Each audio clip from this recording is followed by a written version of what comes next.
go. Asteroid of fear.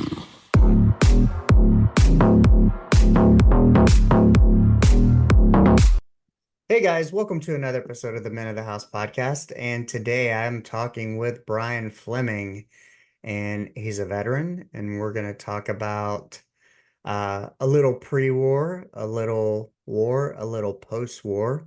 And I'm a veteran. I listen to a lot of veteran affiliated podcasts. So I love this topic. I'm excited to learn more about Brian, share his story with you guys and learn a little bit and learn about a little kind of some mental health and resilience.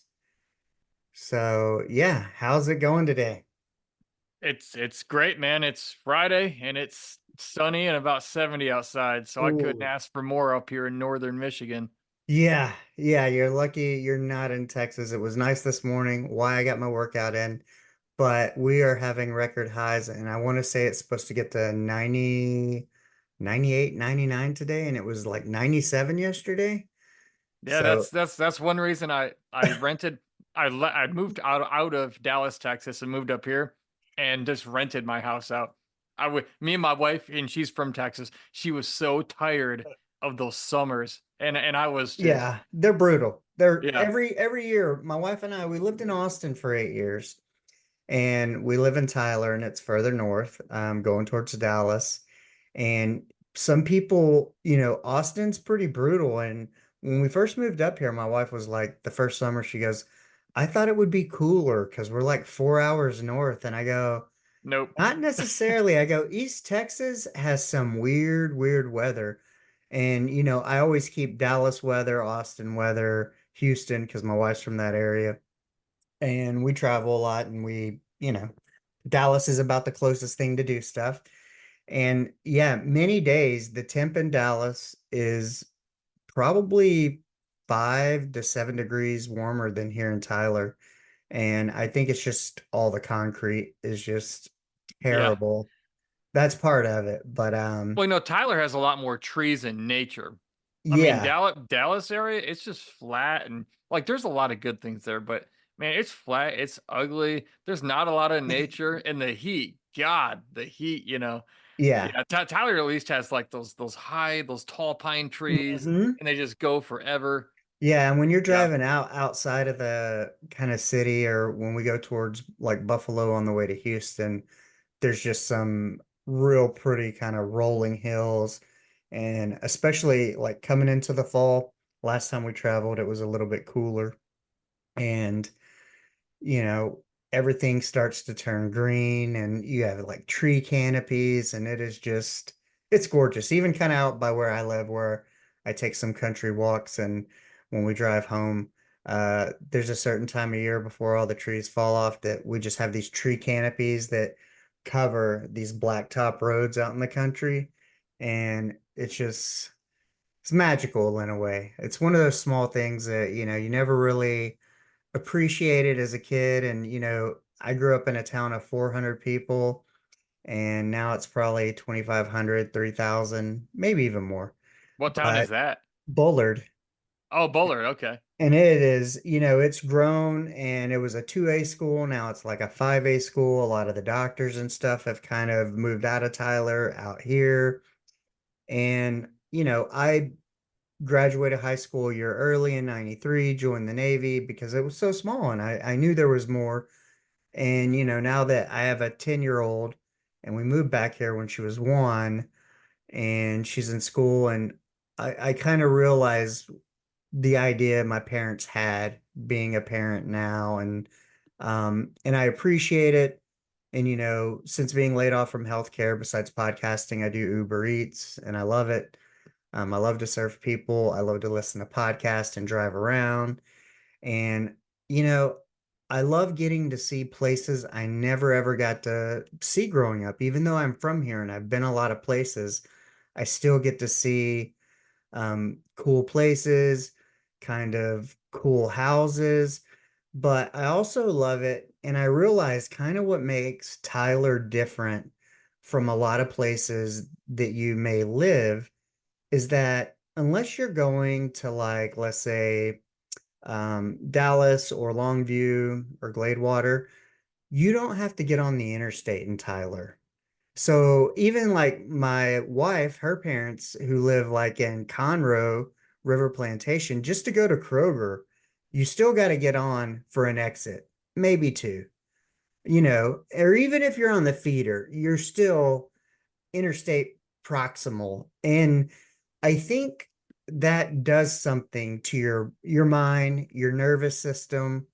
It's more high alert, it's faster, and it 100%. and it gives this illusion of um busier, this and that. And that's kind of what I enjoy about Tyler. And when I Uber, it's very reminiscent, unless you're in town, of always taking kind of this leisurely country ride, which Man, is something I there did ain't in nothing. Michigan.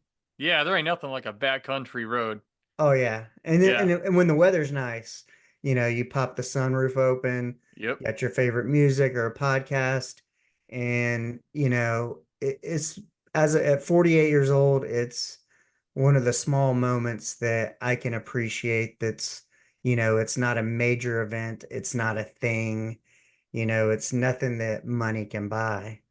And Yeah. but it's just something I appreciate and that I'm grateful for. But speaking of all that, where did you grow up? And kind of give us a little bit about your childhood. And because I kind of want to go, um what led you to joining the service? For me, it was a small town. I knew there was a ton out there, and I knew the Navy would take me to a lot of places. I didn't want a chance joining the Air Force because basic training's in Texas, and I didn't want to go from Tyler to San Antonio and then be stationed, run the risk of getting That stationed in Kansas.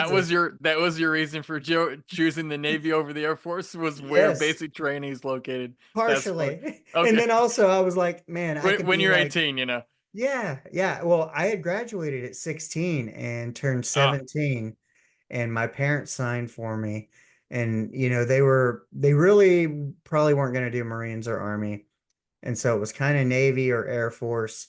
And the Air Force, I was like very tempted, but you still like in the Air Force, like there's still a chance you could be in Minot, North Dakota or Abilene or good old. somewhere Why not? Why super. not? Yeah, why? Yes, exactly. So you're like, oh my gosh. I'm like, well, 17 years old, single, um, the Navy, because you're probably going to be on a boat and you're going to get to go a lot of places, even if you're kind of ported out of one place. So that was my decision. But yeah, where'd you grow up? I grew up in southern Michigan, Jackson, Michigan, Okay. and born and raised there up until I was 15. My my parents divorced when I was 12, and so my mother moved to Florida at that point. I stayed here in Michigan with my dad. He ended up going to jail, so I ended up living I mean, almost homeless. This is all like in a very small amount of Yeah. time, and end up living with my grandmother who worked every day to pay bills. So at Hmm. around 12 years old, I was pretty much on my own, um, more or less. I had nobody to tell me I had to go to school. I got suspended one time because I got accused of something I didn't do, and I wouldn't admit to it because I actually did not do it. Oh, wow. And yeah, and I remember the school administrator saying, "Look, Brian, you can either admit to it and take detention, or if you don't, you're going to be suspended for 4 days." And so I'm at the point like my dad's in jail, my mom's 2,000 miles away. Like my life is in the complete shit. And I'm like, I'm thinking, well, number one, I will never say I did something I didn't do. Put a bullet That's, in me. I don't yeah. care. Like I will not. If I did it, I'll admit it. But if I didn't do it, there's nothing that can be done to make me say it. So he said, well, then you're not going to fess up to it. Fine. Yeah, you're suspended for 4 days. Where'd you get Fifth, that? Where do you think you got that sense of integrity I, I for don't know. yourself?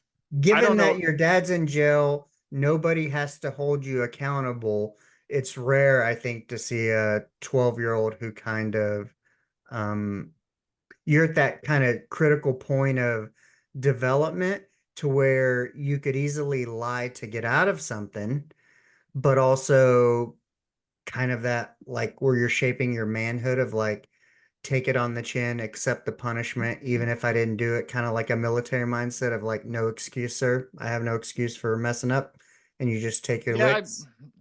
I don't know. I don't know where that sense came from, but I've always had it in me. Uh-huh. And maybe it's because if I truly fuck up, I will admit it and I will Right. fix it. But if I didn't, it goes equal in the opposite direction. I'm not going to Yeah. say I did. So the guy said, "All right, well, Brian, you're suspended for 4 days," and this was on like a Tuesday or something. So I I I went home that day, and I thought to myself, "This is the coolest shit ever." It's a Tuesday. I missed Wednesday, Thursday, Friday. I got the weekend. Then I get Monday off. And I was pulling like C's and D's anyway. Like my life was going straight to hell anyway, so I didn't care about my grades. Oh, you can't make up the assignments. Like I don't care. Dude, I played GoldenEye and Mario Kart 64 for like 5 days straight. Zelda, Ocarina of Time. Like my friends would come home from school and they're like, "Hey, what'd you do today?" I'm like, "Dude," like they walk in, I'm like on my couch eating chips, like playing Nintendo 64. I'm like, Yeah. I played N64 for like a week straight. Like I did nothing. And in the words of that movie Office Space, I did nothing. And it was everything I ever thought it could be. And so I don't know what the punishment was, but it was pretty great.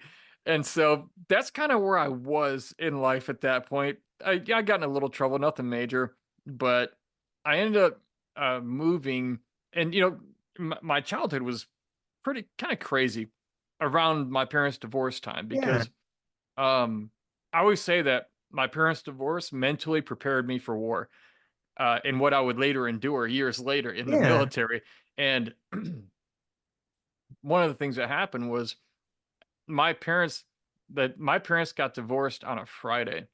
This is in 1997, and Monday morning there were metal detectors installed to every entrance of that courthouse, and the judge was authorized to carry a pistol behind the stand because my father tried to attack my mother and the judge and got hauled out of the courtroom by Oh, 8 wow. bailiffs. Yeah, and he's not I'm a cross country runner. I'm kind Right. of lean. He's built more like a linebacker. So that was a big scary thing for them. And I was never popular in school, but man, my family made front page news of the Jackson Citizen Patriot newspaper and everybody in school knew who Fleming was. Yeah.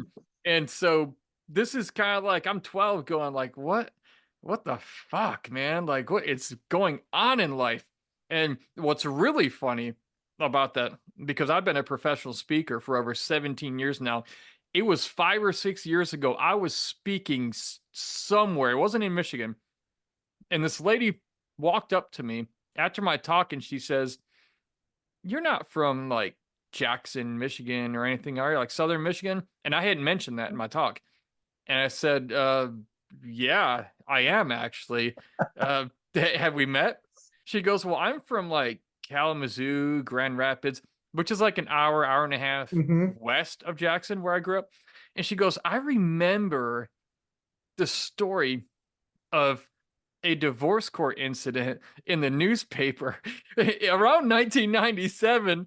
And I'm like, that was my family. And this is like 20 years later. And a lady who lived an hour and a half away back then knew about it. And then we crossed paths like somewhere else in the country. Crazy. Yeah, So that is so wild. Did you and small your world. dad hunt or anything? Like you said your dad was a big guy, but given the family dynamic, and I'm only asking this because I follow a guy from Michigan on TikTok and you know, avid outdoors people in Michigan. They like the outdoors, the snow machine, the hunting, the Oh, yeah. fishing. Oh, yeah. Did you and your father do anything like that? Never. He did nothing Okay. with me. Anytime I was around, it was, what do you want? Go play. Get away. So there was Now, no, now, how long did he stay in jail now? Did you permanently end up kind of going with your grandmother and finishing out like your formative years well, living with her? I lived with her for a couple of years and then he had gotten out of jail. And Hmm. then I ended up deciding to move to Florida to be with my mom at 15. And then Okay. I did 10th through 12th grade in high school down in Hollywood, Florida, like North Miami area. Yeah, I lived in Fort Lauderdale. I went to boot camp in Orlando. went to University of Florida. That I ended up all back there. Met somebody from Boca, dated a girl from Boca, met a guy down. And then when I got out of the Navy, I ended up living in Boca and then Fort Lauderdale. But yeah, Yeah, my old stomping grounds. I was just there for a month. we would go to Well, Hollywood to see shows and stuff, or Miami. I yeah, remember so one time we were on the way back from a Everclear and Jimmy's Chicken Shack concert in Miami. We stopped in Hollywood at a gas station. I wasn't driving, my friend was driving. He had his wallet because it wasn't like a traditional wallet. He had it under his leg. And this was back in the day of real paychecks. And when he got out to gas up, he he scraped it over into the parking lot and it had our paychecks in it. And oh we made it all the way back to Boca only to realize he didn't have his wallet. And we turned around, drove all the way back to Hollywood, and his wallet and paycheck were still in the gas lot parking lot no by the gas way. pump, I swear. And that Dude, night that would be gone so fast nowadays. it was March 3rd, which is my dad's birthday. It was also we went down there with no tickets and then we were looking for two, nobody had two, and we're like, okay, you get one, I'll get one. He finally found one, show's about to start. And I'm like, well, you just go in, I'll continue looking. Some dude comes up to me and goes, "You are you looking for tickets?" And I go, "Yeah, I need two or one, whatever you got." I go, "How much?" He gives it to me and goes, "It's on Jimmy's Chicken Shack." And gave me a free ticket because I was leaning up against the wall smoking a cigarette with the band members of Jimmy's Chicken Shack and had no idea and talking about tickets. And when they left, they had one of their crew members come up and give me tickets.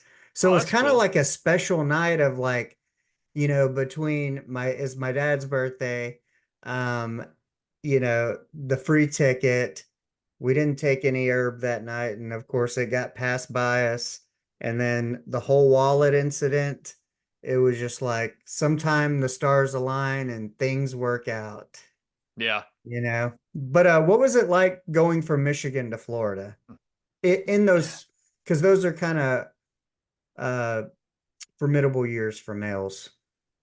Yeah, I was looking forward to getting out of the environment I was in. Looking Mhm. back, it was a bad, toxic environment. And, getting moving down to Florida with my mom was actually probably the best thing that could have happened to me at that point in my life. Stepdad was kind of toxic, but my mom was a good enough of a person where a lot of that didn't matter. And it was actually cool. I mean, because they did pretty well financially at that time, so they were living on the beach in Oh, Hollywood, wow. and then there was a house we lived in Pompano right on the beach, and Hmm. so the backyard was sand. So it could have been a worse life for a kid who comes from nothing. Like we weren't even blue collar. Like we couldn't afford collars where I come from, Right. and so you know, like it could have been way worse, but it was a pretty good time for me. I made some pretty good friends down there, graduated from South Broward High School there in Hollywood, and so it was a an environmental shift I needed to make. I got out of the environment I was in. You know, I wasn't I wasn't really that motivated of a kid here in Michigan, and wasn't doing that well in school. I got down there, pulled straight A's, 10th through 12th grade, graduated top of my class. Um, You do any worked. sports? You said cross This country earlier, so kind of curious. Yeah, well, in Michigan, I did like football, cross country, track. Once I moved to Hmm. Florida, I kind of lost that desire.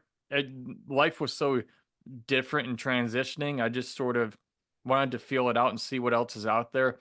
Right. Even though I've always stayed in shape and been athletic, moving down there was yeah, it was great for me, and it was a time when I was able to kind of start really being myself and learning about life and getting out of all the shit that I just come out of in Michigan from the divorce my parents had, and it was kind of a new beginning. Do you have any trouble? Fights, any bullshit, teenage high school boy bullshit? Well, surprisingly, well, in Michigan a little bit, but not much. But in Florida, none at all. Wow. Like, yeah, I mean, I studied hard. I worked two or three jobs.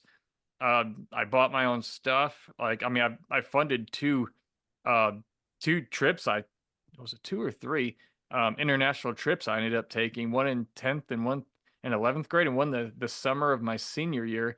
I mean, I funded my own trip to Brazil when I was like 16. I Hmm. funded another trip to Auckland, New Zealand Oh, when I wow. was 17. And I spent, yeah, maybe, gosh, almost a month down there. And yeah, I just came back, well, study again, worked, saved my money, did what I wanted. And then the summer I graduated, had a couple months off. And I did kind of piss off a little bit during Hmm. that summer after graduation because I knew I will never be this free to do nothing and Right. not have to work because I graduate in May. I'm leaving for basic training in August for the army. So I thought I'm just gonna shit bag the whole summer, and I did, man. Like I didn't do anything. Like I had fun. It was the thing I'll never get Mhm. to do again, and so I took full advantage of it. You know, stepdad didn't like it, but who the hell cares? And it was a good summer. Yeah. Yeah. So And, I, and and I do good now too because I love what I do, and so I give back a lot. So yeah, I've made up well, for that. so when you were in those years, right before, let's say right before your parents divorced, there's this time, and then you kind of make a transition. Now, I would assume that one of the only thoughts you probably could have had was, I got to get out of this chaos. Something kind of has to change. But did you have any idea, or what did you think you wanted to be when you were a kid, like that 12 years old age or up until then? And then kind of moving to Florida, you said you kind of, shifted gears. You started Yeah. doing really well in school. And what were you considering pursuing, college? And then kind of how did that, and what made you decide to join the army? Yeah, growing up, my mother will tell you to this day, I was the perfect combination of Rambo and Ace Ventura. That's what she Okay. always said. So I had a sense of humor, but I would be out there in the woods turning every stick Hmm. into a 240 Bravo machine gun. And my brother, a year and a half older than me, he was out there too, throwing sticks and rocks at each other, playing war. That's what we did. Yeah. Camouflage, face painted. That was our Same thing. upbringing. And so he ended up joining the Marine Corps uh, after high school. Invaded Iraq and all that, and peacekeeping in Haiti, and did his 4 years. And so that's what I wanted to do. Uh, So you kind of always knew or had an idea, like, it was always there, but yeah, then when I got to Florida, it's not that I put that away. That was always there, but right, it was more like I did well. I was always like a C or D student right. until 10th grade. Then I just pulled straight fucking A's. And the reason I did, it's not because I was so much smarter. I just really, really wanted to do good because I had this idea that I wanted to, you know what? I want to help people. I want to go to college and become a doctor. And if I have to do that, what has to happen is I have to get great grades. I have to do all these extracurricular activities, all this community I service, was a pre-med have the major. GPA. Yeah, have the test scores, SAT, whatever. Uh, And so I was really motivated. I was like those 3 years, ninth to like 12th grade or 10th to 12th grade. I was just this singular focus. If I want this, I have to, I have to nail and perfect everything. And I did. Like my weighted GPA was like 4.3 or something when I mhm. graduated. I didn't know it could go above four. But so then the first week of my senior year happened. And it's the first week, and everything in me was burned out from studying. And I'm like, I don't want to go straight to college Right. after high school. Like I don't want to like go from this burned out and jump into that. So I switched like my AP physics and the what was it? Physics. It was the AP anatomy, physiology, and some Hmm. other AP class like math or something. I switched that for like weight training, swimming, team sports. My guidance counselor didn't notice that I put in for that switch and for some reason approved it. She called me in like 3 weeks into the school year and goes, "How the heck did you switch? How? Look, I don't know how I approved this and I didn't see it. There's no way I ever would approve this." This Hmm. is almost like a month into the senior year. I said, look, I understand. I said, but I'm going into the military now. And you know what's going to help me more? Being in shape, being bulked up, perfecting my swimming abilities, which I was Teamwork. already good at. Yeah, and teamwork, stuff like that. And I said, you know, this is where I'm going now. And so this is what's actually more beneficial than what I had before. And at that point, I didn't want to study all that shit like at the college AP level. Yeah.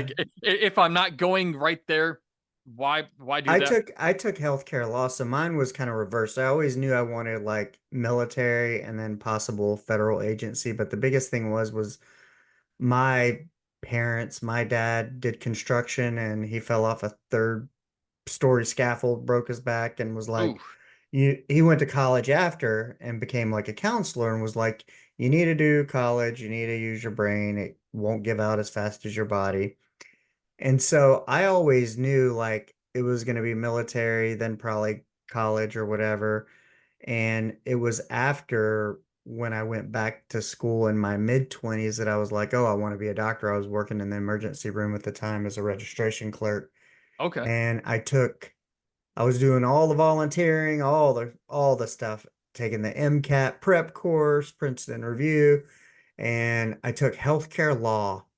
And um, and then the person who, one of my favorite professors who would write me recommendations, he's like, I'll write you a recommendation to get into medical school. He goes, I just don't think you'll be able to be the kind of doctor you want to be. And I was taking healthcare law at the same time. And um, and it ended up being the truth. And it was taught by the lawyer of the system that I got laid off from, which is interesting. But, Hmm. you know, it was because, I mean, the reality is yes, medicine is this thing and we want doctors to listen and care for us and all this stuff. But what you don't realize is it's also a business and they need to see like 18 to 20 something patients a day minimum for the system to even make money. So it only allows for 15 to 20 minutes. And how does a doctor make you feel like you're the only one special person in 15 minutes and listen to all your problems and really try to treat you and Yeah. know what's going on with you?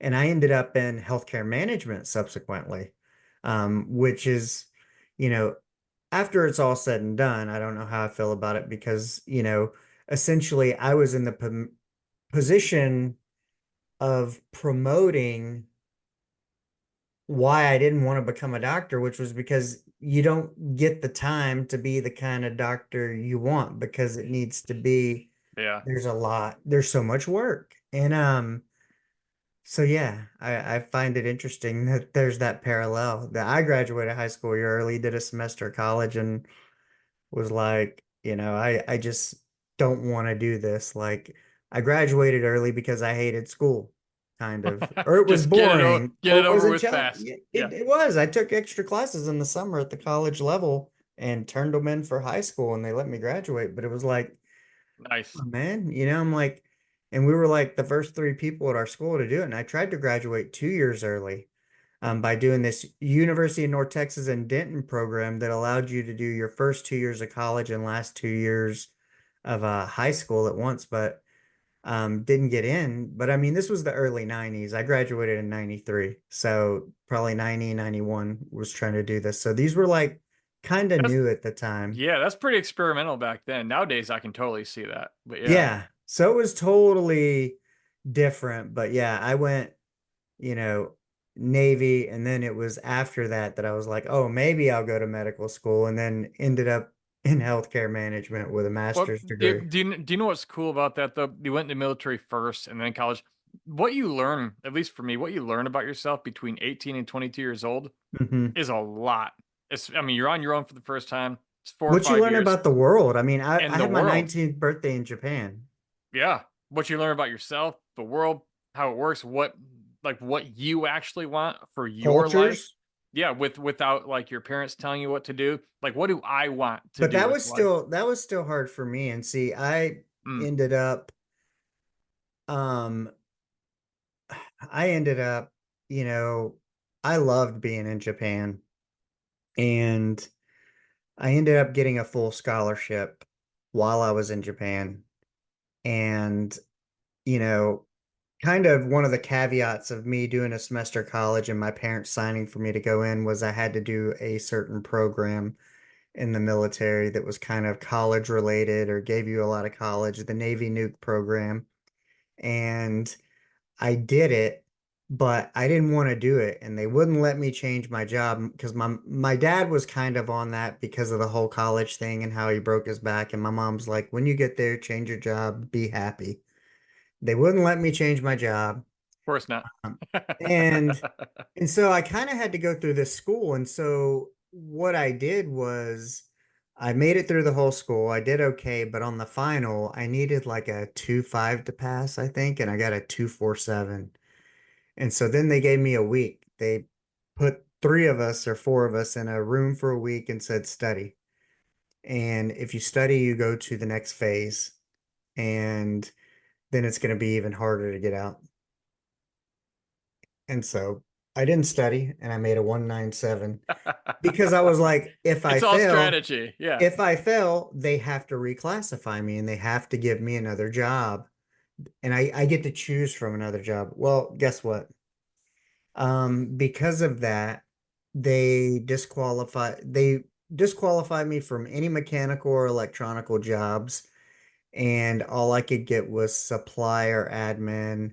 And I wanted to be a corpsman, and I wanted to be a corpsman because I wanted to be a field corpsman with the Marine Corps, Mhm. because I was kind of more interested in that path. And I ended up getting yeoman, admin clerk, which was fine. I mean, I'm good at it. I've always done some sort of admin afterwards, and you have to have paychecks, mail, paperwork. I mean, it makes the world go round, but also it was nice because you're in with all the officers and the master chief, and you do all their stuff, and you get to stay clean, and you're inside when it's Hmm. hot and you're inside when it's cold. I kind of like that. But it was, it, it it was a rough go. And I took the scholarship and ended up dropping it after a year, but that was during the Clinton time and they were cutting back, so he really didn't care. But the problem was, and I bring that up because at 19, I was overseas in Japan, but I still could not tell my father no, that this wasn't what I wanted to do. I didn't want to Hmm. take this scholarship. I didn't want to go to college. And my supervisor in the office, my E5, told me, he goes, I don't think you should take this scholarship because I got accelerated advanced promotion to E4 for graduating second in my class in A school, and then got my scholarship on the same day. And he goes, I don't think you should take it. Because he knew my situation and with my father. And I was like, he's like, you know, I'd been there 18 months at that time in Japan. And he was like, well, he goes, if you do this, your officer career will last as long as you're enlisted. And he was right, because I only did the officer thing for a year. And, it was like, I couldn't say no. At 19 years old, I'm trying to be my own man. And when you were talking about that growth that happens between 18 and 22, I'd been to Hong Kong, I'd been to Thailand, I'd done all kinds of crazy things and been with adults. I'm in the process of becoming my own person. I'm perfectly happy. But the one part of being a man, which is when you have to tell your parents, no, I want to do what I want to do, I need to be me, I Yeah. still couldn't do. And it obviously led into that year, into the failure of it and Well, think everything think about else. this though. For 19 years, you had been taught do what dad says. Dad's the authority, and you don't want to let dad down. Right. And now, what you want is conflicting with that. And so, even to think that's going to flip overnight like a switch, if you think about it, is kind of irrational. But Yeah. absolutely, you were at 19, you're still becoming your own man. Hell, any guy under 25 is still becoming his own man. Maybe at 30, they're still, I mean, if I'm talking about guys like Yeah. me, Yeah. It it, takes a while. yeah. but you made some right decisions, it sounds like, Even and that's what you even eventually still have to now, do. even getting the masters and all that and kind of going into healthcare, I'm not saying that all that wasn't necessary to lead me here, but part of that, and with the last 3 years of still applying for these jobs is all about, you know, only the past year of podcasting and is I can say that I'm truly being one of the few times in my life that I'm being my own man, doing what I want to do, irrespective of what my wife, my mom, my father, because I'm still a people pleaser deep down inside and still want to make Okay. these people happy. Um, Yeah. so yeah, it's been a rough go. I mean, you get caught up in pockets of times because, being a people pleaser was one of those times that I got praise as a kid. Yeah. That's where you You got the know, affirmation. That was the reward. getting Yeah. good grades, doing this, doing what they thought I should do. But, a little bit different from yours. And I kind of applaud that for you to be able to walk into your counselor and say, hey, to have, like you had that integrity piece at 12 to say, if I didn't do it, I'm not copping to it, period. I don't care what the consequences are. And to kind of have enough resolve and independence as a high school senior to say, no, this is what I'm doing now, and this is going to be way more beneficial. Um, so different in places of security Yeah. from where I was. I think with the senior year with the counselor, my life had been so bad, like Mhm. tragically, traumatically bad for years, that doing something like that, saying, hey, I'm switching these classes because it doesn't make sense to take these anymore, not with where I'm now choosing to go. And I know you want what's best for me because you're the counselor or you're supposed Right. to. This is where I'm going, and it wouldn't make sense for me to take the classes from where I wanted to go previously and not the ones that make more sense. And so for me, I had a lot from 11 or 12 years old. I had a lot to figure out on my own. You had to I make had to be sense of things. And I think where I had stability, because my parents divorced at 19 after I got out of the Navy, or no, when I came back from Japan, like they had divorced and didn't tell me. And so that was a whole other thing when I probably started becoming my own person. But I had stability for 19, so I didn't have to figure out all these things. You had to start figuring out shit early and making sense of stuff so your yeah. brain clicked in a different way. Well, I knew from 11 or 12 years old, if I don't do something, nobody's fucking here for me. Like I am truly, I'm at 12 years old, one of my greatest life lessons I realized, and that is nobody is coming to help me. Like everything is up to me. I am truly alone in this world. And that sounds really sad, but it's the fucking truth. Nobody wants to do anything for you unless there's something in it for them. And I've learned now that's general. There are Right. exceptions, but at 12 years old, I learned a survival mindset by default because I had to. It wasn't like, hey, let's make things hard. Sometimes for my kids, I'll make things more challenging so they have to fight and work through it. For me, it was by default. I got thrown in the fucking pit and I had to figure out how to climb out of that damn thing. And by doing that, you develop muscle, you develop grit. And it wasn't like I chose to develop that and be more Right. mentally maybe developed at that point. It was the result of my Having life to. circumstances of having to, and then going in the military. I mean, it's like I really didn't bitch too much about any hard times because it's like, well, I They were remember way the other hard there was times, and yeah, there was still a lot more stability, but but speaking of hard that, times is life. yeah, so you said we'll circle back around. So after dicking around all summer and taking advantage of it, and then showing up to boot camp in August, did you now when you fucked off, was it fully no exercise, no nothing, or did you show up in shape or out of shape, or kind of was No, that no, one no. thing that you did? No, when I said I was fucking off for 3 months that summer after I graduated, I don't think I worked. I Mm-hmm. didn't like I just enjoyed, but no, I was running every day. I Uh-huh. was hitting the weights. There is no way I'm going to show up to army basic training and infantry school as the guy who can't keep up or the guy who's holding everyone back. So I would run on the beach every day, which every step you take in the sand is like taking three. Yeah. And so, I mean, I was running miles and miles every day. I was doing push-ups, sit-ups. I mean, I was outperforming the recruiters. I originally went to join the Marine Corps. I was outperforming theirs, but then I had to snag at MEPS, and I'm like, to hell with you guys. And Army's like, hey, we'll pay you $5,000 plus let you do the same job. And I'm like, okay, that works. So But I what'd you was in sign up for? What infantry. infantry? And you knew like that's what I want. I wanted to shoot big guns and blow stuff up because I watched Rambo doing it growing up. In addition to that, 9/11 had just taken place a couple years prior. We were Mhm. really in the thick of it in Afghanistan at that point. And yeah, I wanted to be a part of something that protects my country from a 9/11 ever happening again. And for me, I didn't want anyone to ever say to me, like, man, this great American life you get to have, you have it because other people better than you provided it. And I'm not like, not everyone's meant for the military. So don't take Right. offense to that if someone's listening and you didn't go in the military.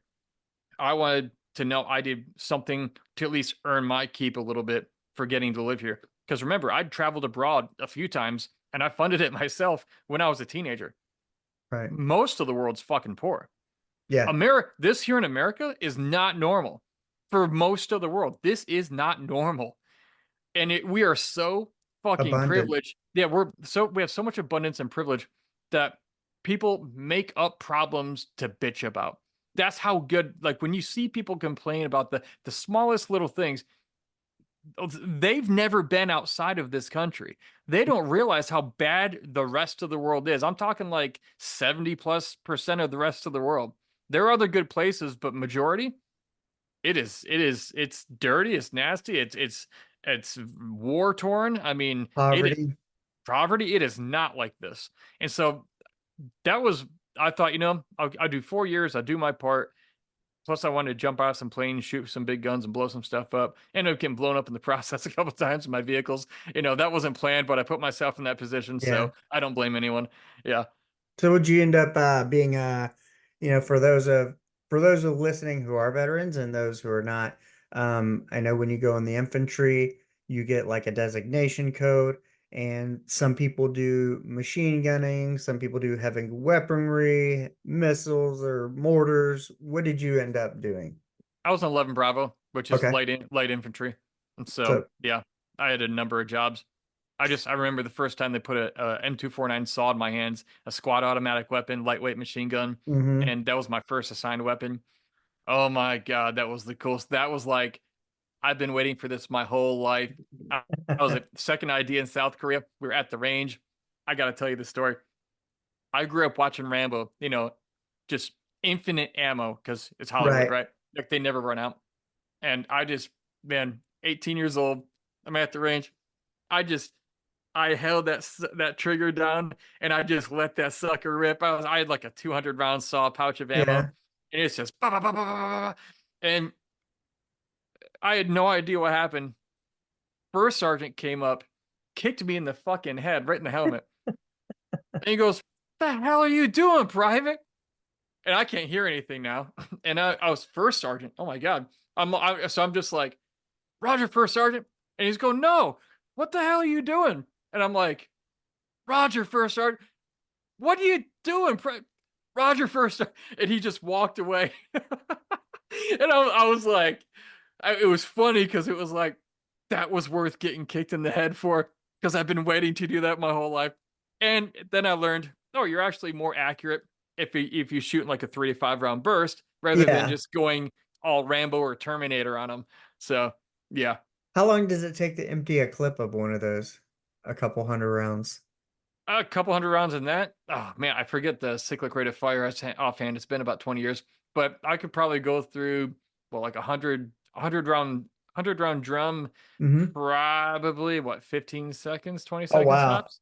Wow. I'm guessing. I don't remember exactly, but um, yeah, Pretty fast, it's much faster than it seems in the movie, kind of like with the infinite ammo thing.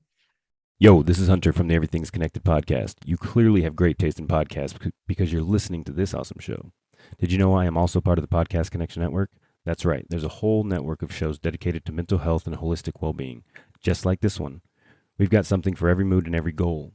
So if you're looking to expand your horizons and explore some incredible content, check us out. The link to the Podcast Connection Network is waiting for you in the description below. Enjoy the rest of the show. Oh Like yeah, it just the ammo because spins way quicker. well, and you always have to kind of know how much you're using, or based on how much you're firing, knowing in your head, I'm probably halfway through this ammo pouch, because Yeah. then you got to reload it. It's belt fed, so you got to get the next ammo pouch, hook it, pull the belt out, load that into the feed tray, rack the round. So you always had to keep in your head, like, because if you're in a gunfight, Yeah. you don't want to just like go crazy and get in a Especially bad depending position. on how much ammo you have, Yeah, then you're like, oh, you didn't realize you had one round left in it, and then, well, then you're in an ambush and you gotta fix it there. So, So do you have any challenges in boot camp or any physical, mental? What was it like for you? nah, it sucked, but I trained up for it, and um, mentally, nothing was mentally harder than my upbringing, than my childhood. Now, they did push me harder physically than I'd ever been pushed, Right. because at 18, 19, I had never pushed myself as hard as an infantry platoon's going to push you, training And for it's war constant, in boot camp, it's just 24/7. it's just the But it was great. all Like, day. I went into basic training at 135 pounds, and 3.5 months later, I came out at 165. I gained 30 pounds of muscle in 3.5 months. Wow. Now, was your boot camp AIT infantry school kind of one block Yeah, altogether? yeah. Okay. It was called OSUT training, one station unit training. So you did the basic, got that out of the way, and then you got like a day off, or like a part of a day, Mhm. and then you got to see your family for that, and then went back to the barracks, and it now became infantry training in particular. So once you graduated, where was your first set of orders to? Camp Casey, South Korea, Second Infantry Division. How now were you'd been abroad before? Mhm. What were your sentiments? Were you excited to go to South Korea, or was there somebody else you wanted to go? And No, I chose now, to go there. okay, so now I love seeing the world. do they have dream sheets in the army as well? Like you pick a few things, or they just say you're going Yeah, to South Korea? they do, but like most dreams, they never come true. So, Yeah, when I said I wanted to go to Italy, that didn't happen. yeah. But Mine was but like Washington, Bremerton, Washington, San Diego, or Pensacola, and they sent me to Japan. Yeah, So I had an Air yeah. Force buddy. He got stationed.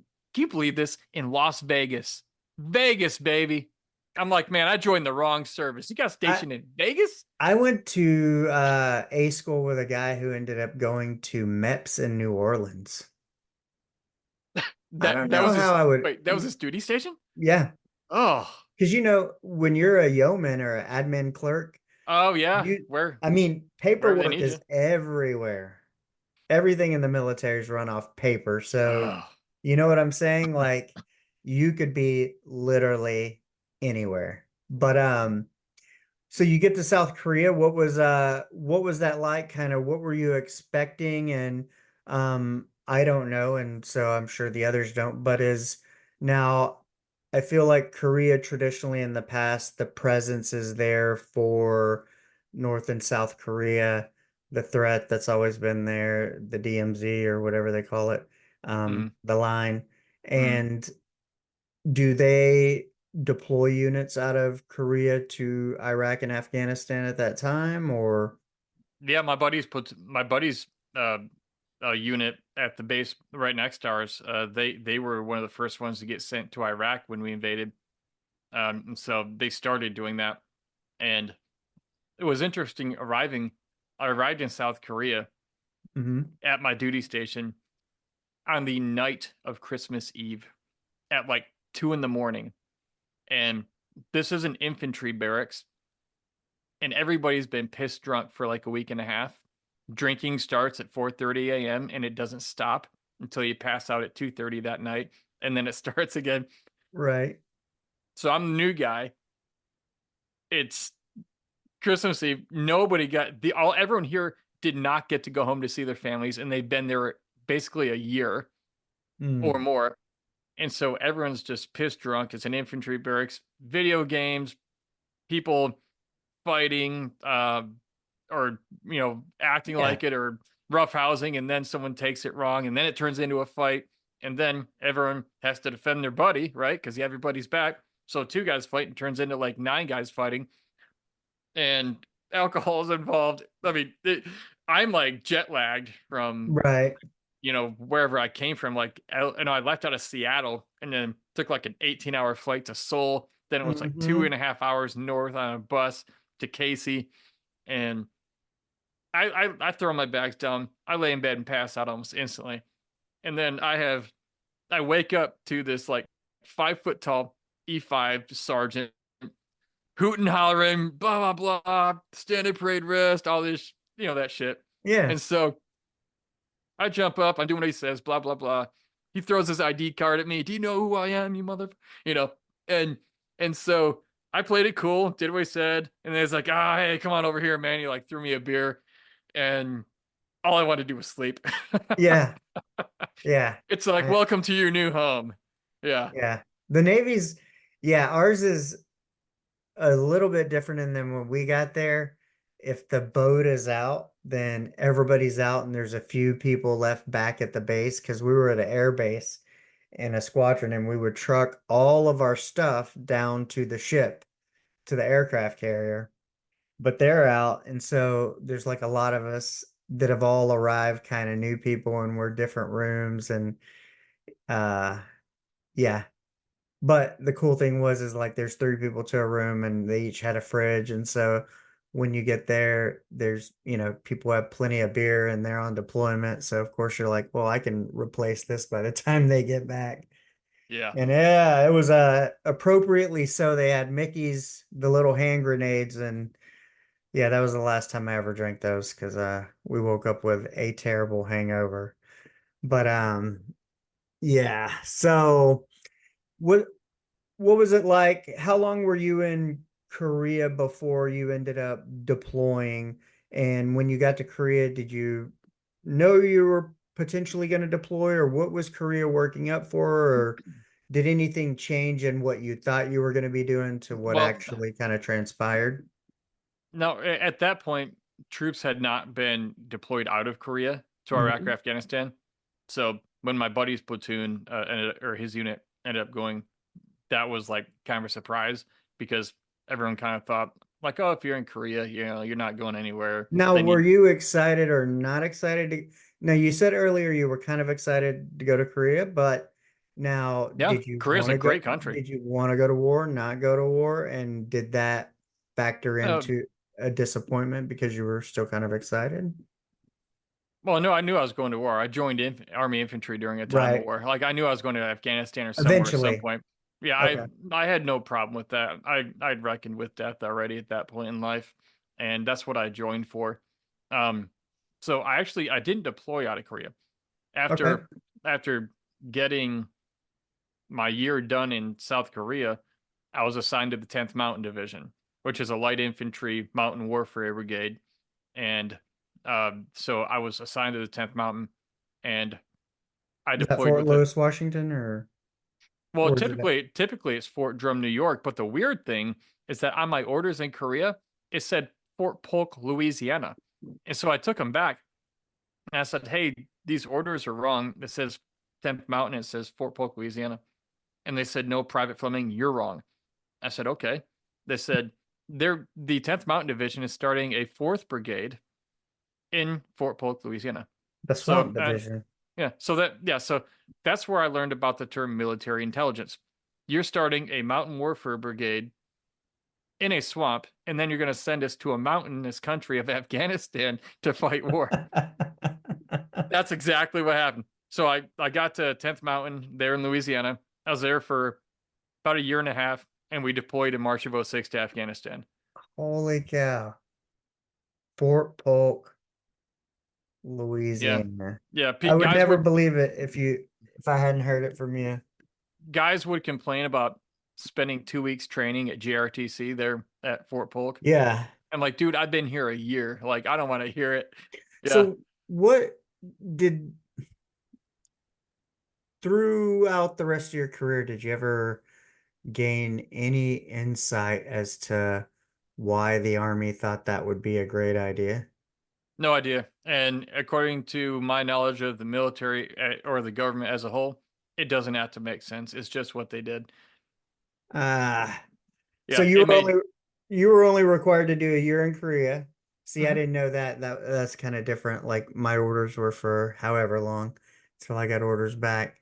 Um, and so you go to Fort Polk, and was there anything, did you what did you learn there that was quite different that maybe you hadn't encountered before? Was there anything you got that was valuable somewhere in your career that not all was lost at Fort Polk?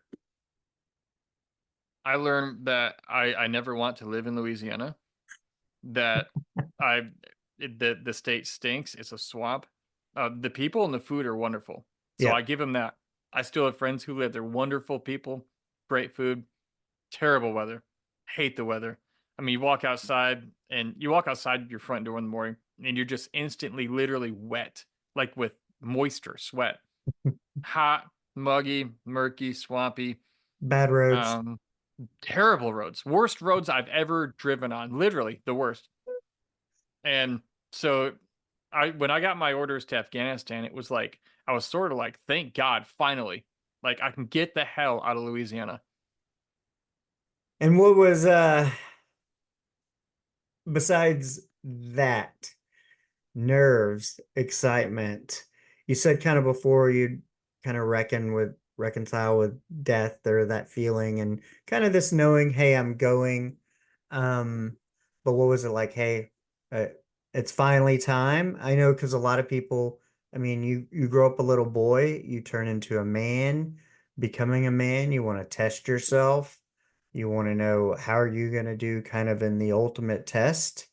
And Yeah. so I'm sure there's all kinds of feelings surrounding that. But You well, know, that what you just said was actually the real reason I joined the army when I was 18. And I didn't know that until I was about 30 or 32 years old.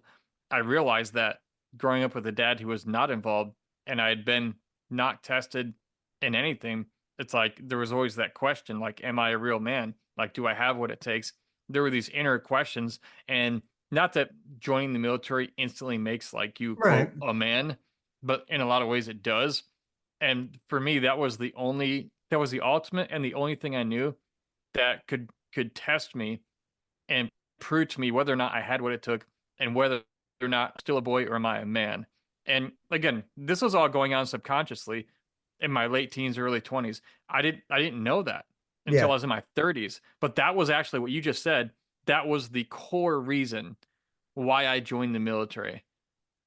And it's kind of like people don't realize too. I mean, if you look in, take out the military, but look at some cultures, you know, bar mitzvahs, whatever, certain milestones, whether it be drinking alcohol, having a sexual encounter, lean towards this. But when you go into military and you do something that's difficult or less difficult, if you're in the Air Force, um, it's really that kind of togetherness, the being away from parents, isolated, but you're also with other grown men who have decided to join the military, and then kind of a crucible of some sort at the end, and then a graduation, a ceremony of sorts, to where like some cultures, whether you do a vision quest or this or that, the other, and there's a ceremonial type of thing that you're becoming a man, Hmm. whether it's a high five and a beer or whatever.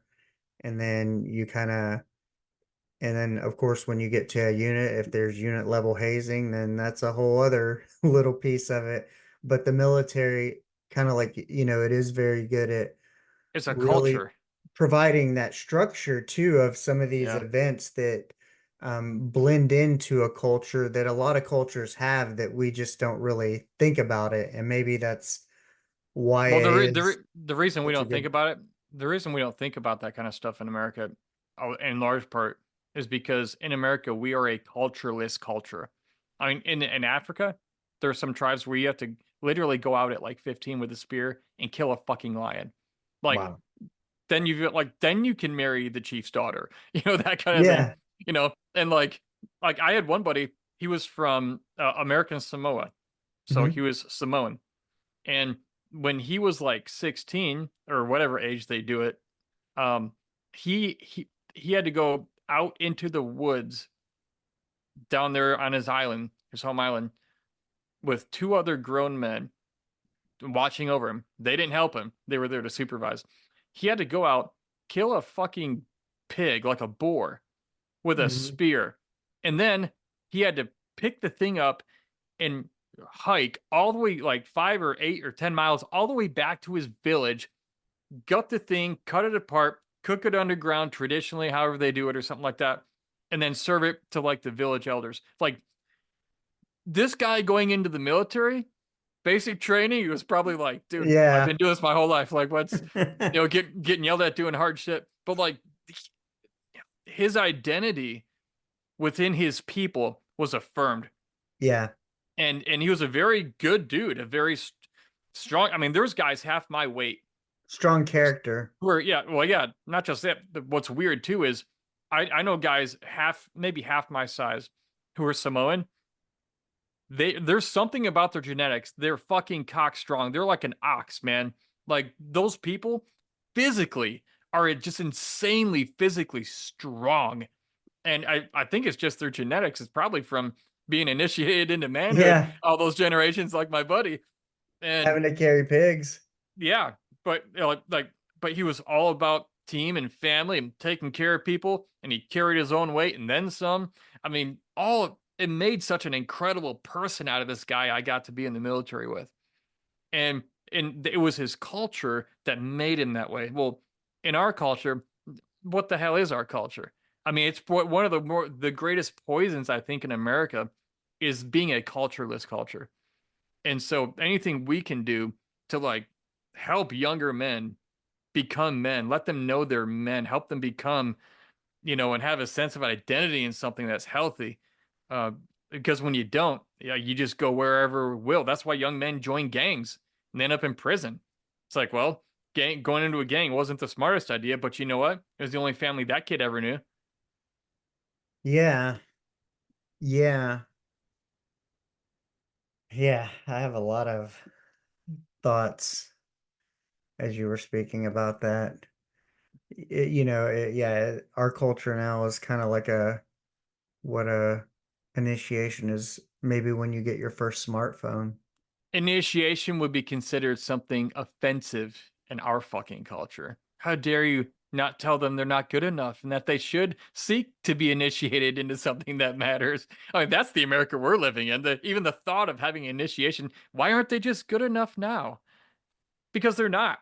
But interestingly enough, and I've talked about this before, so at 48 being a Gen X and my mom's family being predominantly Mexican from the San Antonio area and moving to a predominantly white small Baptist town when they were young, the goal was to assimilate. So my mom's been an interpreter for my whole life, and I don't speak very good Spanish.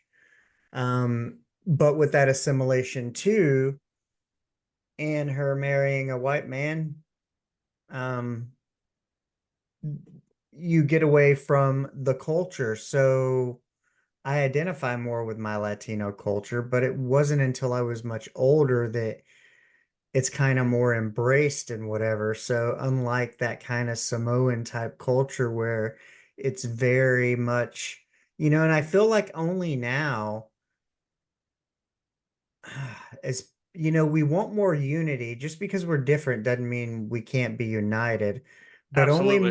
only more now do I feel like more generations are kind of gearing to embracing their culture as opposed to like, because back in that day, in the probably late 60s, 70s, and 80s, Latinos moving into white neighborhoods, they wanted to assimilate and be more like them because they wanted their kids to because they were coming from immigrant backgrounds and different backgrounds, and you don't want to be like that. But I Hmm. think they were probably understanding that, the occupation is not the culture. You need to keep the culture. The occupations and your um your heritage's position in life can change, your family's position. Um, we don't have to do the same things, but we still do need to embrace some of what makes us us, be it our food, our traditions and Yeah. whatnot. And there's Um, so much beauty in that too. I mean, yeah. like as a white guy, I'm going to say this. Mexican people, my God, you Hmm. can cook. I know there's way more to Mexicans than the food they make, Right. but damn, can they cook and damn, can they throw parties. And Yeah. tell my black friends, the music that comes out of black culture, no white person ever could have fucking produced. Like No. there's so much great music that comes out of African American culture. It's like, oh my God, Food, food too. yeah, I told my 13-year-old the other day that something was on. I forgot it was either my son or daughter. There was a music video on TV, and I just looked at it. And it was like some rap video, some black guys, and I said, "Look here, everybody's beautiful in a way." And you know what? I said, no white person ever would have wrote this fucking song. That's exactly what I said to her. I said, that doesn't come out of white culture, but it comes out of that one. And it's so cool because the way they produced it, the way they said it, like we wouldn't have done it that way. And it's so Yeah. cool that they did. It's almost envious. Like that's like, wow, I never even thought to think to sit, but wow, that's so cool. But So the thing is and kind of my podcast is like, hey, what's the story of the person to the right of you? What's the story to the person to the left of you as I'm sitting at the Waffle House? It's yeah, kind of like this whole culture thing of going, hey, like, okay, they have good food, they have good music, they throw good parties. This culture does this that's very unique. Mexicans have a Why party for everything. they Someone's do. born, quinceañera, someone dies, someone But almost it's like, dies. why not learn about it? Yeah, Why is it I need to party important? more. I need to What party makes more. it, yeah, what makes it special to them or why do they do it? I think finding out kind of those things. Man, I don't have a Day of the Dead. There's no Yeah, Dia de la Muerte in my culture. yeah, that I Yeah, know. I love that. And that's kind of what one of the things I say is you embrace it more as you get older. And of course, with kids and with my daughter, my she knew her great grandmother. Um, really. yeah. And so, some of those things and the Dia de los Muertos and being able to associate that with that. And so it's kind of wild. But speaking of culture, what was it like when the ramp lowered and you step into Afghanistan? What's your first impression? Hot? It was hot, dry, and it stunk. Yeah. Really hot, really dry, and it smelled really bad. Yeah. That was Where that was landing on the tarmac and dropping the ramp at Kandahar Airfield. and where'd you end up being stationed? Did you go to a outpost somewhere? Were you stationed? I was at Fob Lagman, about a couple hours north of Kandahar, and Is that a in the big? little town of Kalat. No, it's a little town called Kalat. It was it wasn't one of the way out there tiny combat outposts, even though Mhm. it was very small. But we spent some time there. But our mission as infantry, I was in a scout sniper platoon, so we were daily or every couple days always being sent out to do something and come back. And so we spent some time there, but we would we would go to those other tiny outposts where, there's almost nothing. It's like, a square, you know, structure of sandbags Mhm. and there's 10 guys there, and it's like, dude, like you're just waiting to get ambushed. Like, oh my God, if like, yeah, this is like the most dangerous place in the world. Then there's other times we would be out there on missions and you sleep on a mountain, you sleep next to the Humvee or on top of the Humvee. Yeah, so I mean, it was really hot and really dry, and you get up in the mountains, it got really cold. What was the mission set when you got there? So I know like some people do, whether it's village stability, some people are in the winning the hearts and minds and kind of or aid, but kind of with Scout Sniper in the area you were in. What years were you there I was and there. what was it kinetic, not kinetic, and what was the role of you guys? Was it kind of a stability? Were y'all taking things or direct action type things? Or Yeah, it was. They kind of number one as infantry, your job's to go kill bad guys. Mhm. So I mean, we would go and pick fights with Taliban. That was like go out. You know, the orders would say confirm or deny enemy presence in said Right, area. That just means go out there, and if you get in a gunfight or blown up, it means they're there. That's what it really means. right. And so, um, our job was to go root them out, find them, and deal with them. And that would take on various different structures. Because we were in a scout platoon, we were smaller. We had like 16, 17 of us. Sometimes the battalion commander would use us for this or that or whatever the bigger mission was. We had a little more fluidity than a typical line company platoon, and so it just kind of it changed sometimes daily. But either way, it was go out, find the enemy, and take care of business. That was the overall mission. Take me and the audience, take us through your first time getting um into contact and getting shot at and having to fire your weapon. What were your thoughts? What were your feelings?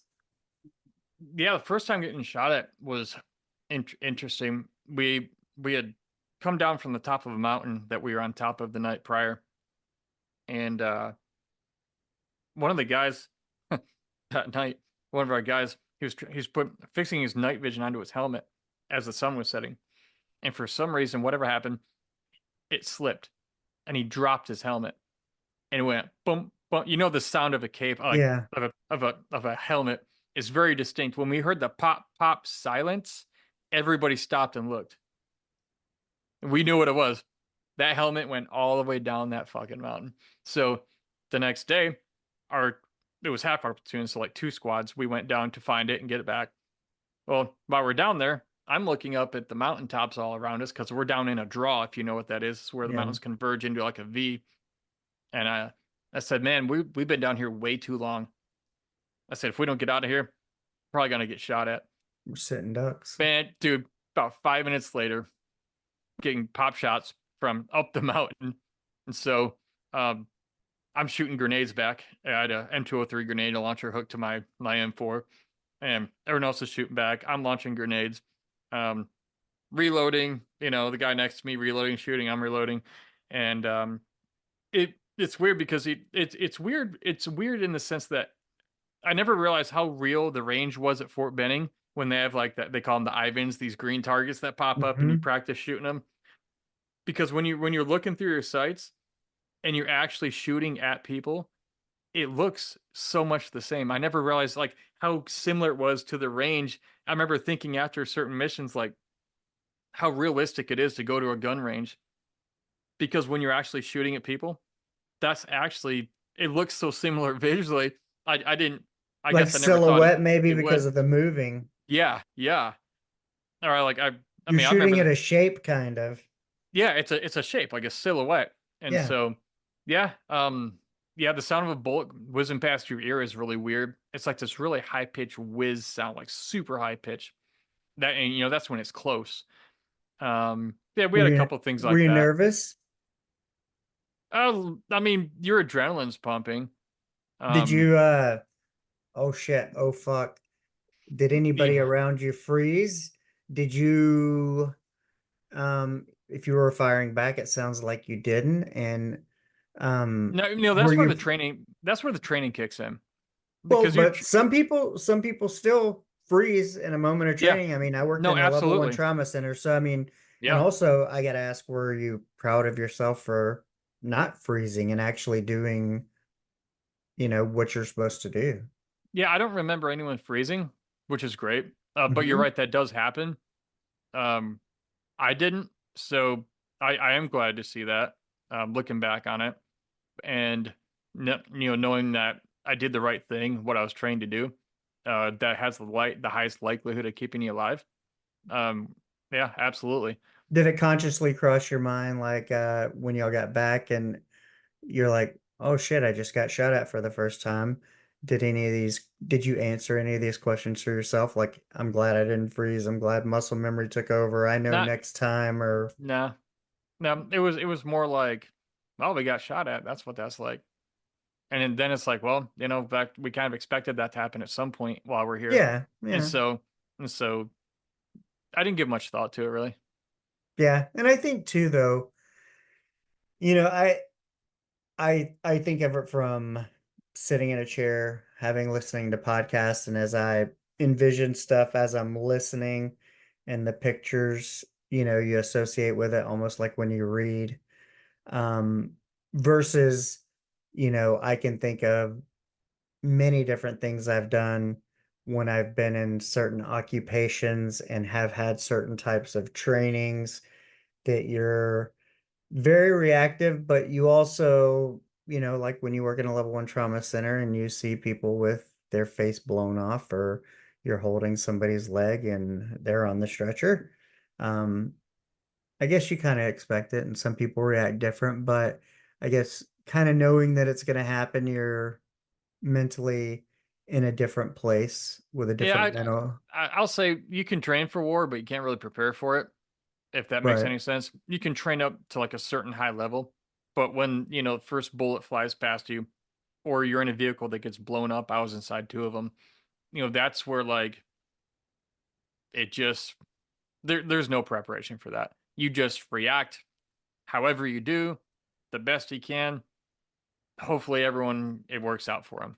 Now, did you have any oh shit firefights with people shooting at you outside of the being blown up that you were like, that was a little more than pop shot that kind of made you think, or were you Yeah, guys more enforced that it wasn't that bad? I mean, a lot of stuff was pop shots and whatever. Uh, Taliban generally didn't want to get into a head-on fight with us because I mean we could be 17 guys, and I mean rationally, like the ratio speaking, I mean there could be 50 Taliban that attack a 17 or 20 man platoon, and we end up killing all of them. Like that's not uncommon to hear of American forces in like Afghanistan or kind of any war recently. And Right. so they never really wanted to come head at us, and they were smart for that because they know what normally happens. Um, so I mean, I do remember one night we were sent out and attached to a special forces team that was crashing a meeting of Taliban leaders that was literally like 10 minutes away from our base. So Wow. it was like midnight. It's like, get up, grab your shit, let's go. Here's what's happening. And when we got there, you know, the everything went to crazy, the gunfire, we were trying to maneuver, make sure we knew where the team was and also where we are. And then like that was the first time I had a bullet would go right past my head. And the reason I know that is because I had stepped outside my Humvee to kneel behind a mud wall and return fire. And as I was, the bullet impacted the door. Well, the door was Oh, like, it was like from me to this wall right here, which is like an arm's length. So I heard the whiz and I heard the impact of it. So that's how I knew it was close. And my gunner, he has on a 50 cal, like 2 feet above my head, and he was just like raining hell out of that thing. All the brass is falling down, like, and I didn't have earplugs in at this point oh, because I didn't wear earplugs. Like you want to be able to communicate with your team. right. So there's a 50 cal. If you've ever been near a 50 cal without earplugs on, insanely loud. He was rocking and rolling that thing, doing what he needed to. I did literally at one point take a knee and literally just like plug my ears for a second, like give him a rest because I thought my eardrums were gonna just blow up, and it was so intensely painful. And then I got back up and I returned fire. Some of the Taliban had run into the orchard, and were trying to escape at that point, and so they were returning fire and doing things. And yeah, that was interesting. A lot of some of the roofs caught on fire of the Mm, villages because they were mud huts with like thatch, like hay and mud, yeah, and just from the gunfire, some of the roofs were catching on fire.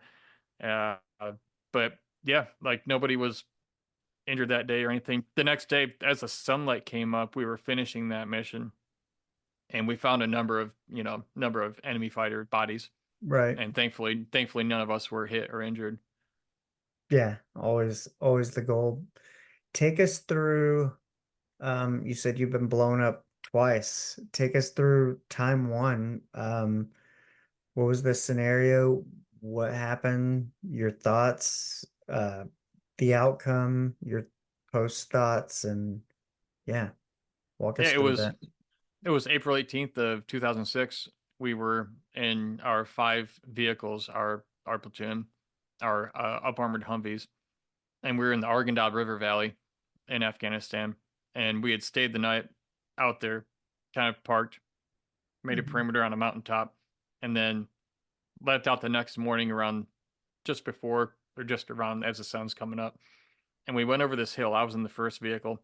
Went over this hill, this little tiny dirt road, came down the hill, and at the bottom of the hill where it flattened out is where a double stack of anti-tank mines had been buried. And so we ran that over, pressure plate detonated. So our tire ran over a pressure plate. There were wires that touched in between the 2 plates, detonated the bomb, blew up our vehicle, blew it to pieces, set it on fire. I got out. My gunner was able to get out. My driver, my squad leader, and the guy next to me in the other back seat. The bomb actually went off underneath his seat.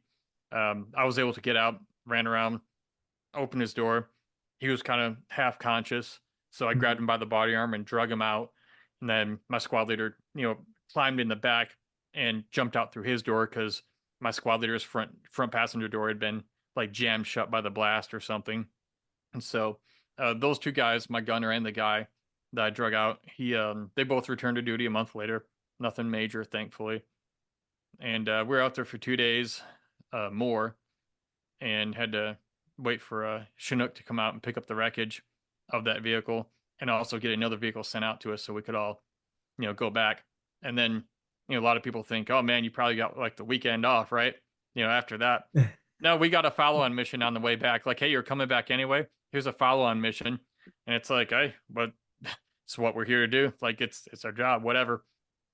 I didn't think too much beyond, the current mission or where we're at in the current mission.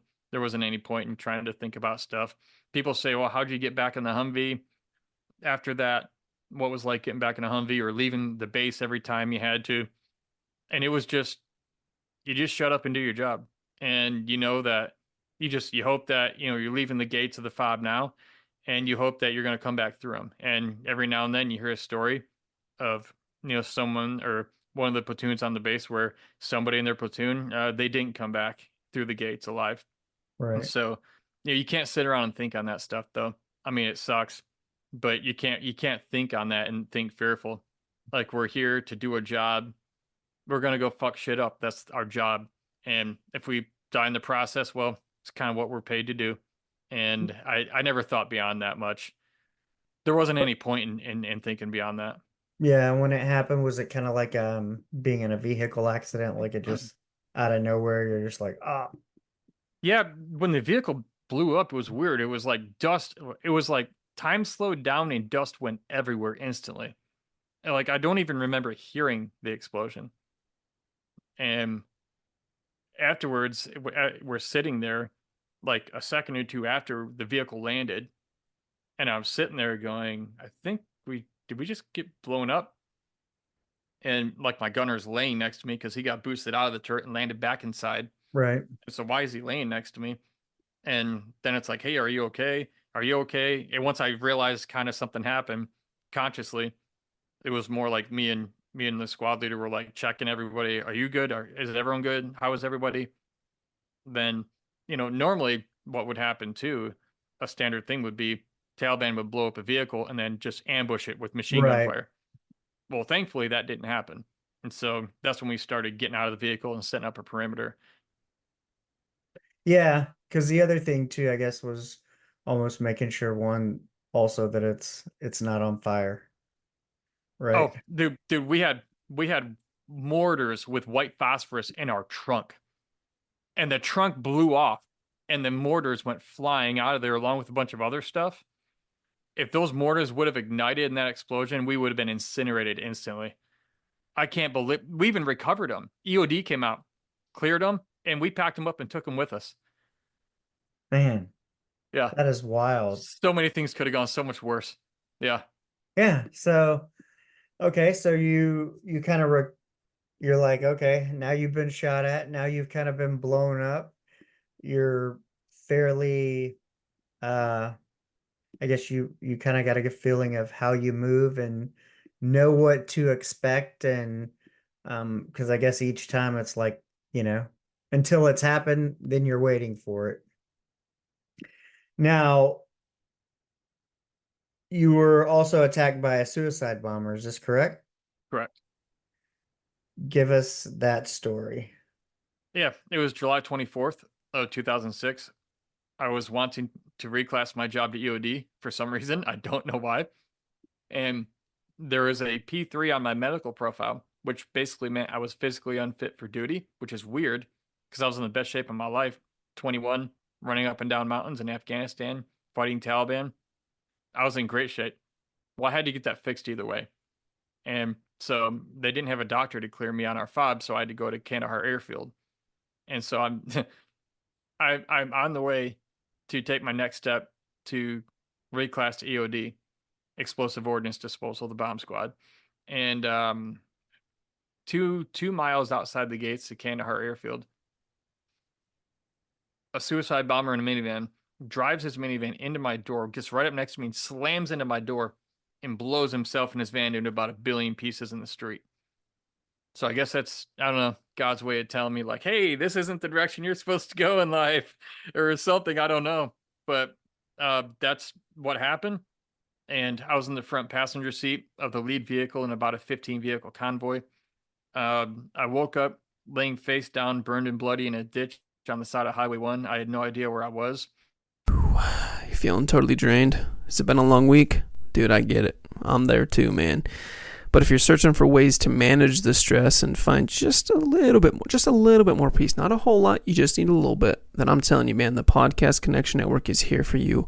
We've got amazing shows on mental health, mindfulness, and just all kinds of ways to live a healthier and a happier life. Who wouldn't want that, dude?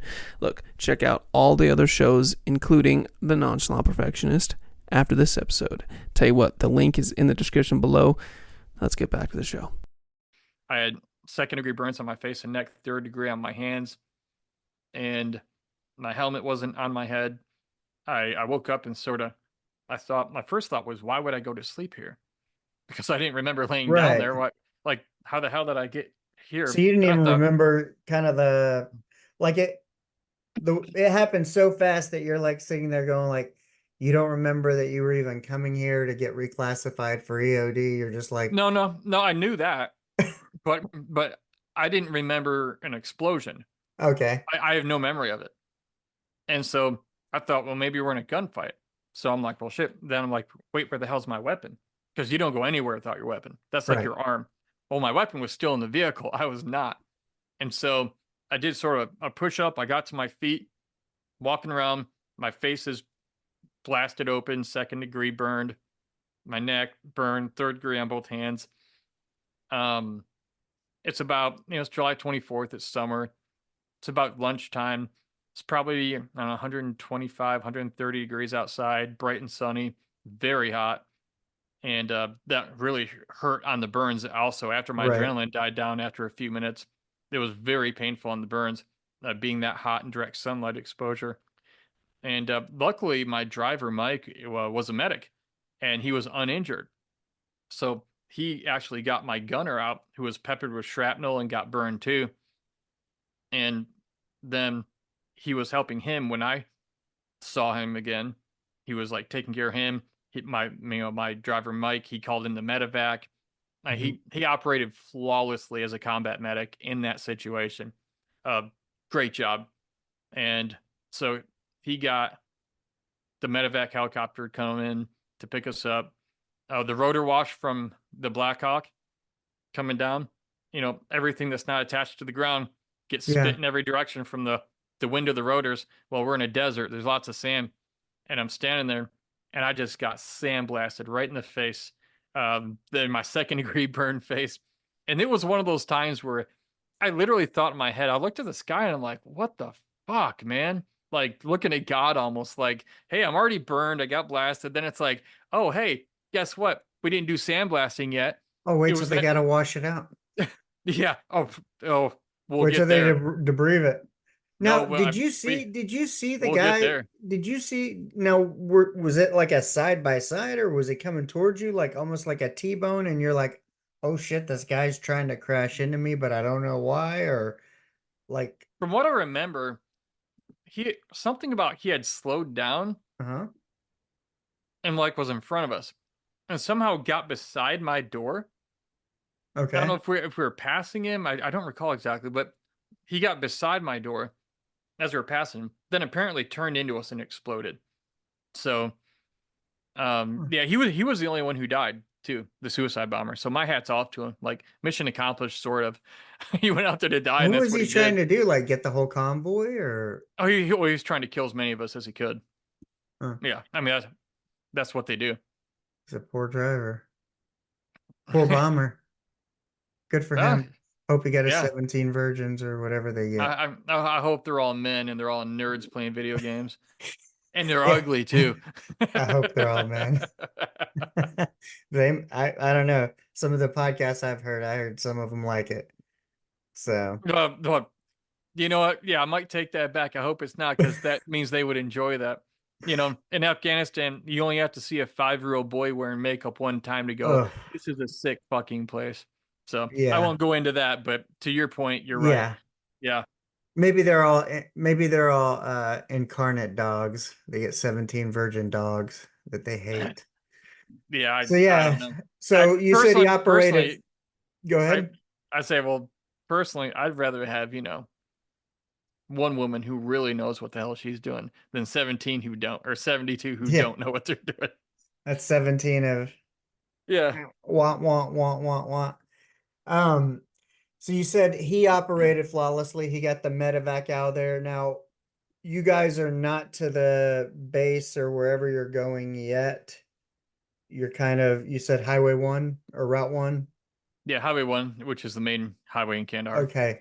So you actually have to be medevac now. Do they medevac you to Kandahar or? Yeah, like they were there within 30 minutes. And we were only 2 miles away. But that's pretty good for getting the getting word to the pilots, getting the mission, getting wheels up and out to the site. 30 minutes is actually really good, I think, in my opinion. And that's because we were so close. The medevac before took like hours Is there in a the last reason? explosion. I'm just kind of curious. It, 2 miles, it almost doesn't seem like, because I worked in a downtown Austin and you have EMS go out. I'm surprised. Did the base have anything like that where they would ever send an ambulance out? Or is that too Uh, far? Or is it I because don't. explosion they think medevac? Um, Well, I don't know the answer to your question, but if they did or not, they probably did. My first thought is maybe they'd be hesitant to send an ambulance out because suicide bombers, IEDs. So you send in a bird, yeah, yeah, you can still get shot at, but I think it was probably the better option, and yeah.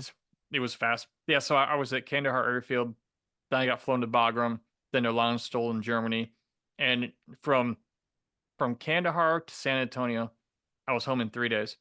And I'm going to tell you right now, man, the military medics and medical teams flawlessly took care of me. Like it wasn't pleasant at all the times, Right. but they did so well keeping me alive and taking care of me and getting me home. I owe those people literally my life. I've heard, one of the man, if I would have anything I could possibly go back and do when I was still interested in the medical field, potentially would have been, I had heard about because I was an undergrad in 2003, well, 2001 to 2003, 4-ish. The um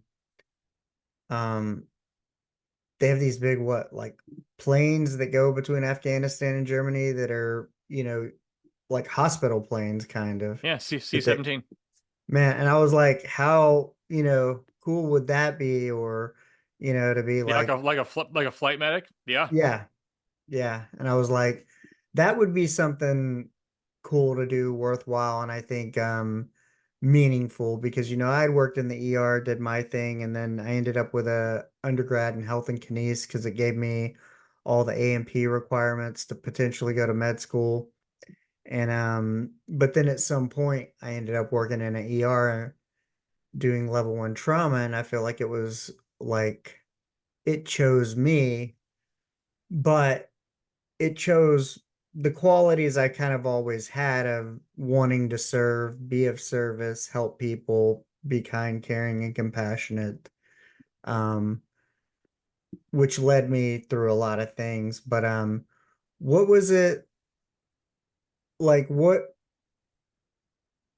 would your who did you call, if anyone? Because what was I'm sure your mother, what was your relationship with your mom and dad at this point in time? And um, Good with my you know, mother. My dad, it was kind of like non-existent. It's always kind of been that way. how'd you explain to her, and what was her thoughts when you said I got Well, blown up? I didn't tell my mom. She found out from my wife. Um, my What'd your wife wife got a yeah, think? my wife got a call that, and she was told the wrong injury. She was told that there was an explosion, that I'm okay. I had a small burn on my shoulder, and that I was staying in country and would return to duty. But FYI, just so you know, of course that freaked her out. And then probably it was that night that after the explosion, the day of, it was that night before I got flown out to Bagram, they let me have a phone call, and they connected me with my wife. And she goes, "Gosh, are you okay? How's your shoulder?" I said, "My shoulder's fine."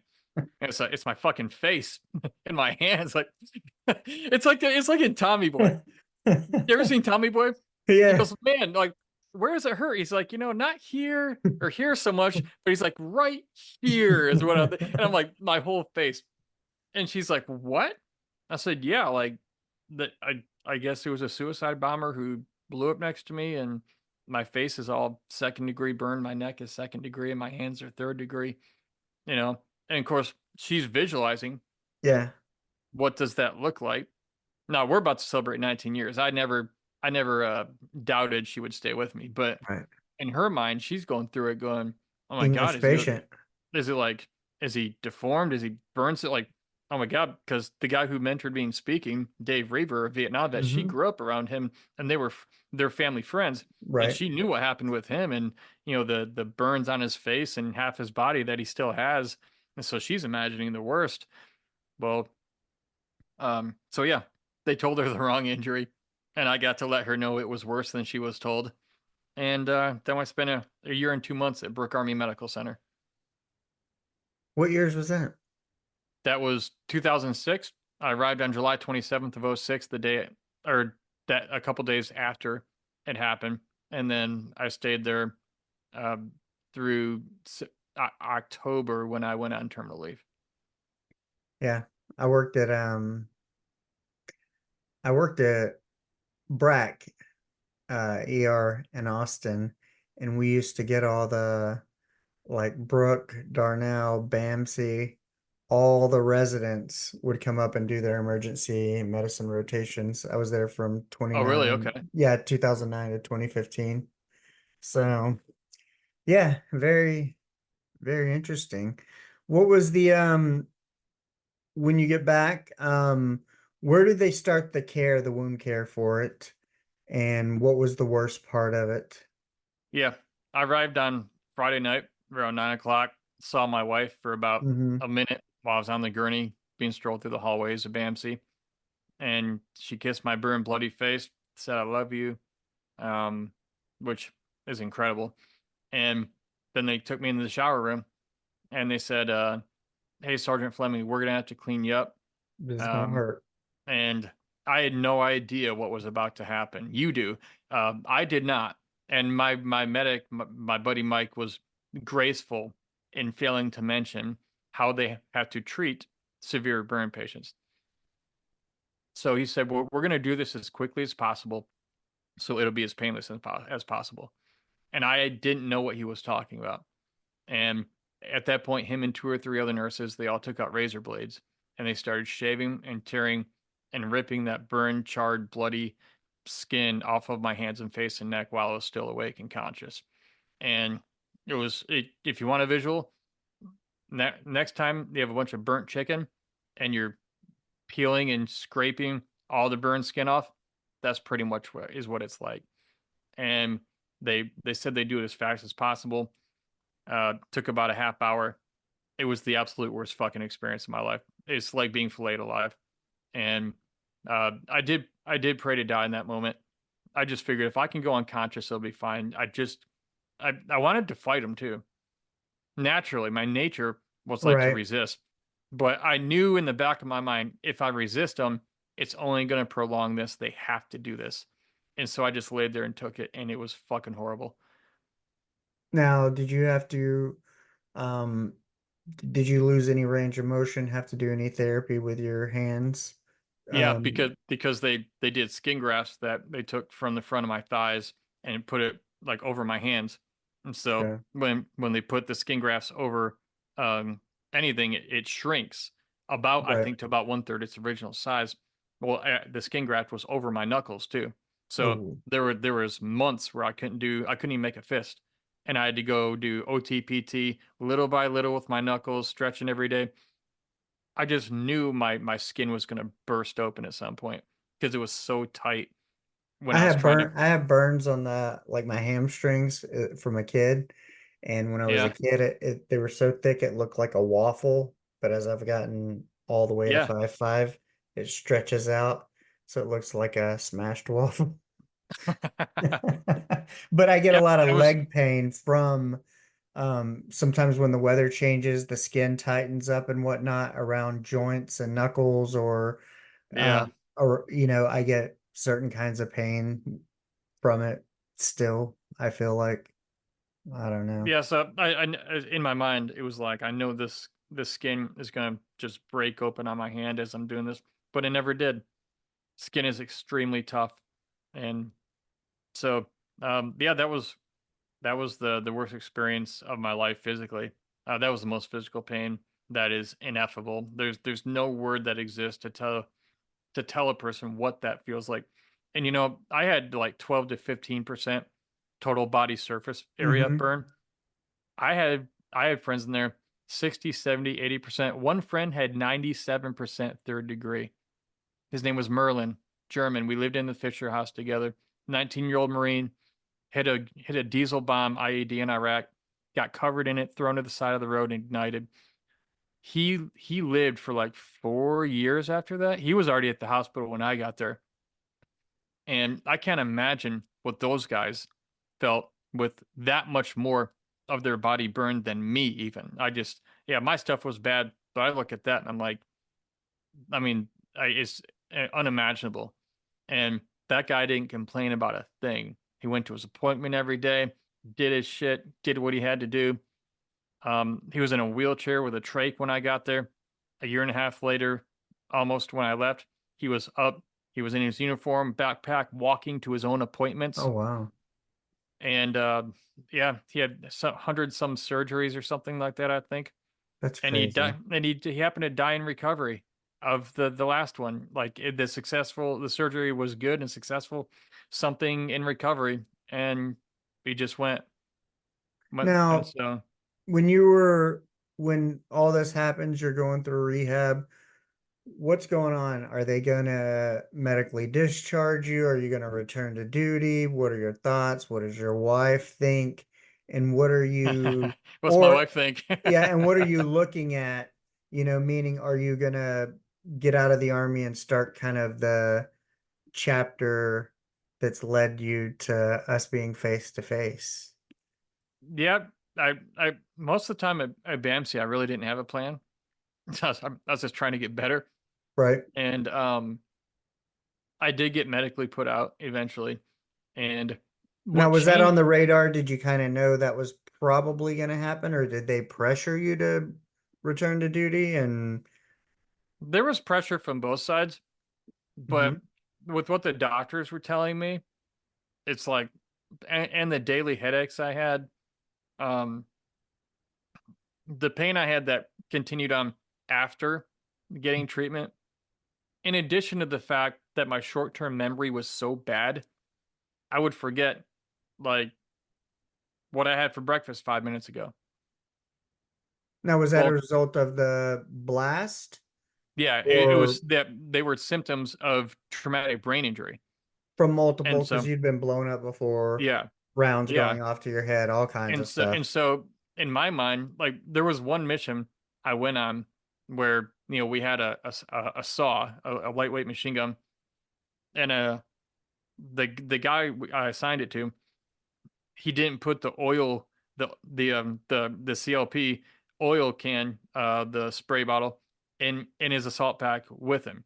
So we were setting an ambush, and we conducted the ambush, and the fucking machine gun seized up, which is that weapon is great until you fucking need it. And that's the mystery around that weapon too. Everyone knows it. And Mm-hmm. so I was like, all right, here, move, let me get it.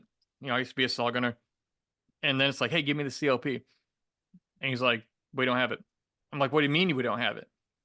Well, it's back at the village in my other rucksack. And this is in the moment. We're literally conducting an ambush. And this is our one machine gun. We have sniper positions. But, and so, anyways, I got in trouble for that because, by my squad leader, because that was my responsibility to make sure that was with us. Yes. No, it was also his because he's a squad Mm-hmm. leader. He didn't want to highlight that. But, in the end, yes, I was the team leader. That was my fault. If we had the weapon and not the battle of CLP in case it seizes up, which they do.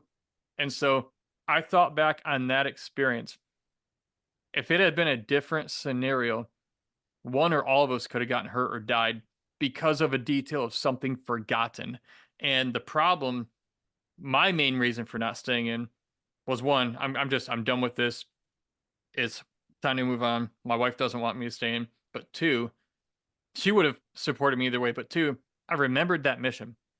And I'm like, how many more missions might there be where I might forget something? And what's it going to cost me or somebody next to me?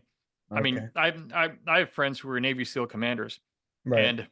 and they would give a mission brief to their platoon and then walk away and forget what the brief was. Just completely forget. Like, because he had been a breacher for so long, so many explosive impacts nearby, he would literally forget what he just told the guys. But you can't tell anybody about that. So all that to say, I knew I had these more lasting brain injuries and these issues. I didn't ever want to be in a position where I could forget something and have it cost me or somebody else something. Like I'm And, better s- off not being in. I can serve better somewhere else. and so you make this conscious effort to get out. Hmm. What then? Is it about you recognize this is possibly some PTSD, some traumatic brain injury? I had both. You have it all, Oh, and I had the whole list, man. Check the boxes. you're Yeah, like, Brian are had it you all. like, hey, I'm gonna start healing. I'm gonna start seeing a therapist, working through it. Did you do the VA thing where they pushed all the pills on you? Or what was your output? And then did you have an idea of what you were gonna do Yeah. for a job? So yeah, I had all that pushed on me. I went to all the therapies they told me to while I was in. Hmm. I did register the VA. They did push a bunch of pills on me, and I didn't take a single fucking one. And I still don't, because I've seen the long lasting effects of some of those medicines on people. I have a father who took some of those antidepressants when I was 12. And you know Yeah. what? He doesn't know my birthday. He doesn't. There's so many things. It's crazy. Those things, the long term harm. My whole thought process on those pills was, this is me. I'm not saying for everybody. I'm not giving Right. medical advice here. Some people do need it if they're in an extreme situation and they need to Agreed. calm the fuck down. But for me, my whole thing was, I'm going to fight this thing head on or die trying. I'm not going to live as a zombie. I'm not going to be hooked on pills. Man, I have friends who were combat vets who came home with me who at 25, 28, 30 years old were taking 30 fucking pills a day.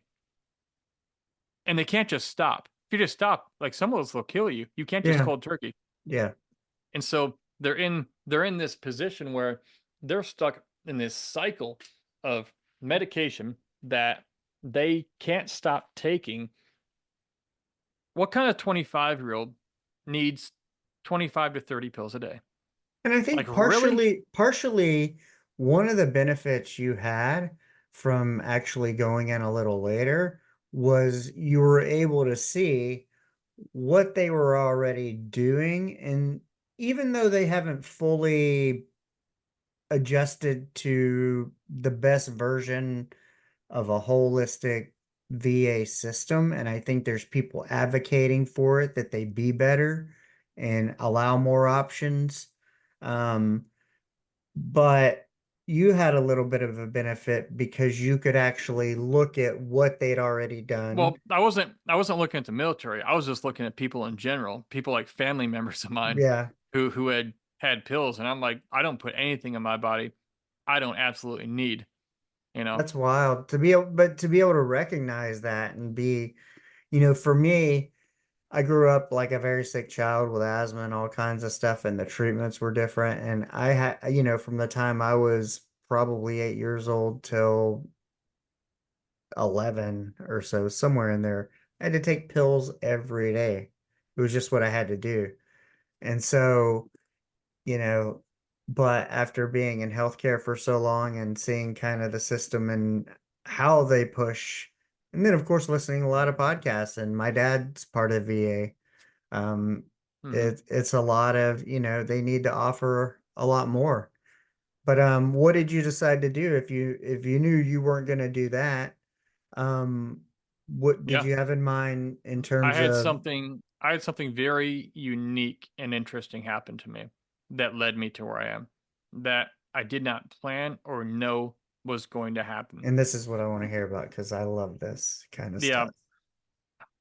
I mean, I'll take credit for all the hard work I do in accomplishing things. Like, yeah, I deserve that credit. I did the work. But then there are some things in my life that made a massive difference that I did not control that miracle. I didn't make that happen. I could not have, and I can't take credit for it. It's like the sun, the moon, the stars, and the earth all aligned. Right place, right person, right time.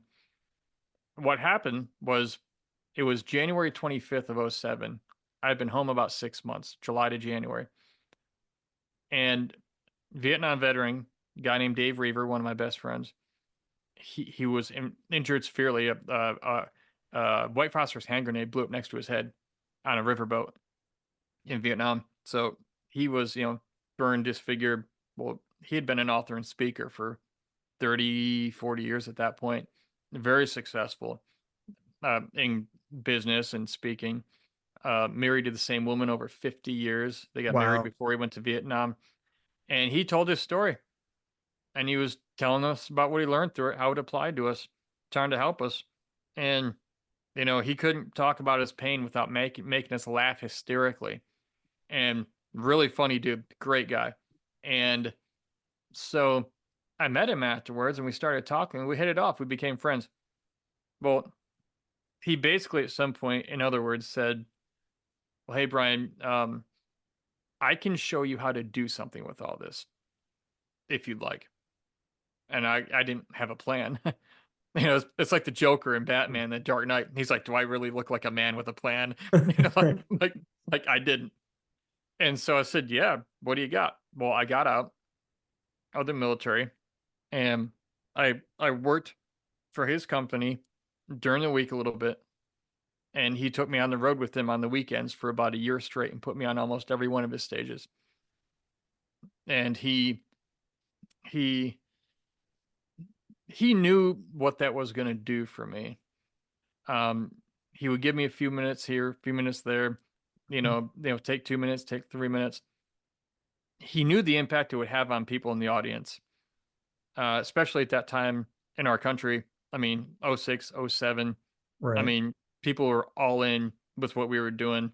Love the troops, even if you don't agree with the war effort. Um, Yeah. and so I saw the effect it had on people when I was talking about what happened, but also what I learned and what helped me. And that was helping them but that was also helping me, and I didn't know it. And so I got kind of hooked on speaking and not talking, not telling my story for the sake of talking about myself. Right. That's kind of the hook. But the big, like, even to this day, my 60-minute keynote speech, I talk about my story in Afghanistan maybe 10% of the whole speech. It's not about me. It's about what I learned and how it applies to you and your life and the problems you're dealing with, the battles you're trying to win, and how it can apply there and how I can help you do that. Like, that's how you make people care about your story. You marry it to a problem they're all dealing with, and then they say, "Hey, I can speak to that." And then suddenly it's like, "Oh, they want you to come speak." It's like, yeah, because people, I always say this too, and I don't mean this as an inherent human being, inherent value, but nobody cares about my story as far as speaking. If you want me to book me to speak, they don't care about my story. They care more about what my story can do for them, because they all have a mission. When you spend $500,000 planning a conference in an arena, Yeah. or $1,000,000, like, why are they picking this speaker? Well, they're because I'm a building block in what they're trying to accomplish somewhere. Yeah. So I recognize that, and I'm happy to do it. And so I got hooked on the fact that every time I would speak, I'd talk to people. Like, I had one lady come up to me the first time Dave ever put me on a stage. It was like 2 months after I met him.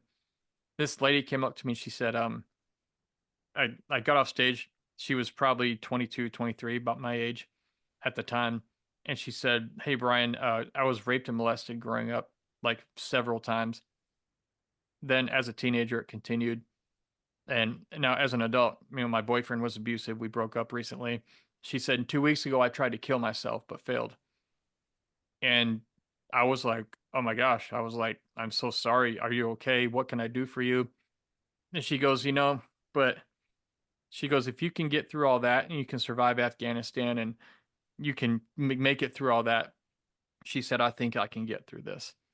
And that right there, something came out of me, say spiritually, I don't know.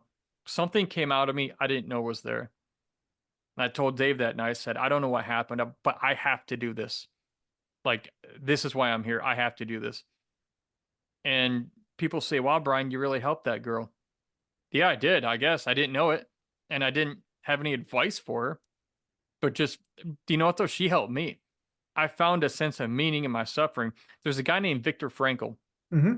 Holocaust survivor, survived the Holocaust, psychiatrist, Austrian Jew, lost his whole family in the prison camps of the Nazis. In his book, Man's Search for Meaning, he said in one sentence what I didn't know how to describe in 1,000 words. When people would ask me, like, "What's the biggest key to your recovery?" Like, that you're able to bounce back so quickly and be productive in life and lead a productive life, because not everyone did. That came out of that war with me, unfortunately. And, however you define, Right. that success, but however you define that, but, um, shoot, my phone just went off. I'm sorry, it distracted me. Oh, Viktor Frankl. Yeah. He said in that book, he said, in some ways, suffering ceases to be suffering at the moment it finds a meaning. In some ways, suffering ceases to be suffering at the moment it finds a meaning. And what happened was, when I met that young lady, I found a sense of meaning in my suffering for the first time. It was about 7 or 8 months after the injury. So it was very, very recent after the injury. But I think that's what made it, for me, that's what made a big difference. Because I found a sense of meaning, like, well, maybe it happened so I could meet her. But even if it wasn't, maybe I'm just assigning that meaning. Either way, that was good enough. Right. That was good enough where, To keep you going. yeah. And I want to go find other people and Mhm. help them too, because there is a little bit of selfish in that. It does feel good to help people, and a good selfish, because they benefit from it. And you know what else is crazy? The people who stood around and heard that girl tell me that, they benefited because they witnessed the exchange between her and I. She helped me, I helped her. People standing around listening to the conversation, the crowd around us, they benefited too because they heard it. And so now it meant something to them. It started to spread. I mean, I didn't get this for like 7 or 8 years after this happened. Yeah. Like when I found Dr. Frankel's book. Yeah, you kind of, yeah, through my own journey and making meaning of everything that's happened to me and I've gone through, and some of it self-inflicted, um, learning whether it was necessary or how it really tied in. And sometimes I've made some realizations in real time on a podcast with somebody that, oh my gosh, like I just put two and two together that this was why, why I didn't make director, because then I would have made more money. Then I would have been more comfortable. Then I would have gotten laid off and searched for that. Then I never would have podcasted. Then I never would get to like tell your story to my audience and other people who are going to listen to it, and so yeah, it's but it makes sense to me kind of what you were saying, because you wanted to earn kind of your keep um for your thing, but whether you knew it or not, you were probably still getting some assignment of meaning by serving others.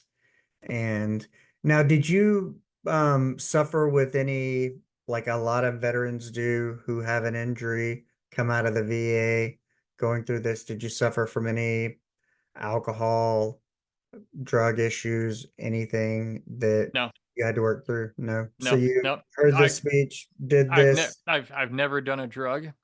Mhm. Well, drug the definition of drugs has changed since that time. Right. Um, I've never been into drugs. And never really even sampled alcohol until I was about 35. Okay. And it was some Johnny Walker, and I was like, nobody drinks this the first time and goes, wow, I love this. Right. It was pretty nasty, but kind of like wine. I started sampling it and comparing them and going, oh, this is interesting. Then I started learning about how the Hmm. stuff's made, and I got kind of pulled intrigued by the process of how Yeah. stuff's made. So every now and then, like I'll have some now, like on the weekends or whatever. Um, but at this time after my injury, or the whole time I was in the military, everyone else would go get drunk. Hmm. I go to the gym. Yeah. like like I had so much money and I was in such great shape. Everyone else would just burn the paycheck and get drunk. Um, but I'm not better than anyone. That's just how it literally happened, though. But no, I didn't deal with that because I didn't do it. And every time the VA would ask me, like, you don't drink at all, like infantry guy, and I'm like, I know it's weird. I just tell them, like, look, I have enough problems. I don't need more. And I didn't. And I was being honest. I love that. You know what? I'm gonna use that because I don't Go drink, for it. but I've drank plenty. But when people ask me why you don't drink, I'm gonna just say I got enough problems. I don't need more. Yeah. Like for me. Same But reason I didn't take the pills the VA threw at me. yeah, Like, I have enough problems. Like, I don't yeah. need more. I've tried to cut down. Like I was overweight and on prescriptions, and went through a lot of different things to transform into where I'm at now, but dropped from 9 to 2. Like I need blood pressure medication, but quit drinking in the process, and that was kind of part of it, was trying to less prescript, as much as I can do without anything is what I want to do. Well, Um, and I never want to be a slave to anything. I never want there to be something I can't say no to. yeah, I don't like that. what if the zombie apocalypse happens and you can't get prescriptions? If you don't take any, you don't have to worry about it, right? You Well, know? now I don't have any severe mental conditions. I'm not bipolar, schizophrenic, or Hmm. anything that would be considered like a more severe diagnosis.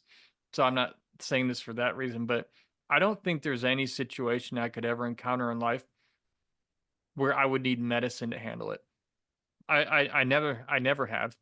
And at this point, I don't believe there is any situation that exists that would be so awful for me that me personally would need medication to chill out.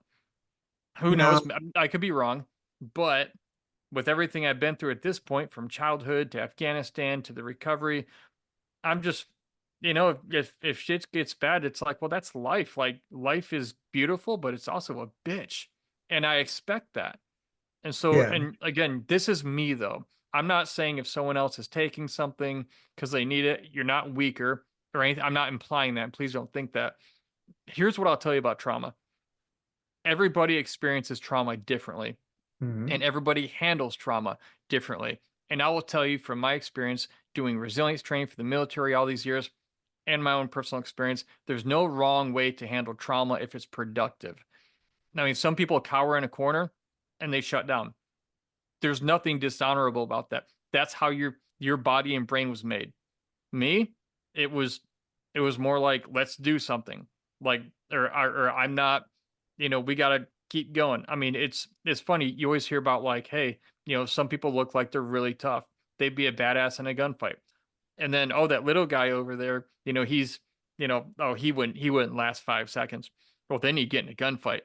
And sometimes that Schwarzenegger looking dude can't handle himself. And the little guy over there, his name's Audie Murphy, if you know who that is. Yeah. you know, I think Mhm. he's from Tyler or Longview. Like he's Mhm. from somewhere in Texas. He's what, 5'2", weighs 100 pounds soaking wet, Medal of Honor, Purple Hearts, like multiple like silver stars. And it's like the guy, I mean, running up on burning enemy tanks and using their own machine guns while it's on fire to kill them. I mean, insane. Like, so you can never tell, where a person's at or their ability to handle things. And I only say that to say, again, when you go through trauma, nobody does it like better than you. Like we're all just different. And the more self-aware you become and you learn about yourself, you can improve that or become better, or at least know your default and know that about yourself so you can have the best outcome possible. Yeah. I don't like it when people say they compare and they're like, oh man, like I only got like raped and molested for 10 years growing up, but I was never attacked by a suicide bomber, Brian. And I'm like, dear God, are you kidding me? I'm like, send me back to Afghanistan before I go through what you went through. Like, don't compare these. They're not worth, one's worse, one is not worse than the other. They're just different and they Yeah. affect different people in very different ways. And so, I'll tell you, I was very fortunate. I found a sense of meaning in my suffering relatively early on after my injury. Yeah. I had a mentor in my life who taught me how to do something with it, but also mentored me not just in speaking, but in life. And I found my next mission. I had a new mission to live for. I had a focal point after getting out of the military. If if I had if I had one or none of those things, my life could have turned out very different. But some of those things I wasn't responsible for, others I cultivated and I did. And after you changed, you thought you had your little aha moment and you're like, I feel this, everybody around me is getting something from it. Where does that take you? Does that take you to now, or you go off on your own? Does he continue to mentor you and He mentored me how, for that year, and mhm. you know, just a few months in, 6 months in, I was already booking my own events, and people in the audience who saw me in his audiences were asking me to come and speak to their companies, churches, organizations, whatever. And I followed the thread wherever it led, I guess you could say. Like I followed what was working. And I never planned on doing any of this. I don't even know if I'm that good of a speaker. I've been doing it 17 years. I'm probably competent, but like, do I say ums or like, or, all those little filler words? Yeah. Yep, I still do. And people are like, yeah, see, there I go right there. People say, oh, well, as a professional speaker, you shouldn't be doing that. I know, but I do. And they're still paying me to come talk. So I don't give a shit. It's like if it was that big of a deal, I think my message is such a big deal that those little things nobody notices. Yeah. The It's value, like, well, like I say, the value yeah, is on the content, not in the edit, yeah, not yeah. in the words. I mean, this is I not a mean, motion film. This is a I conversation about your experience, you could what you have have to offer. Tony Robbins show up in a tank top, shorts, and flip flops at a black tie event. Do you know who's going to give a shit? Nobody, Yeah. because of the value that guy's going to bring to that event. Or the person who does, they're probably not someone who matters anyway. They're So what really, are you working on besides speaking? What other projects do you have going on? Besides podcast guesting, do you do any hosting? Do you have any books, websites, or anything like that? yeah, if you go to blownupguy.com, that's my speaking website because I'm a guy and I got blown up, so it just made sense. This is what I call. I tell people all the time when they're like writing marketing messaging for business, Mm-hmm.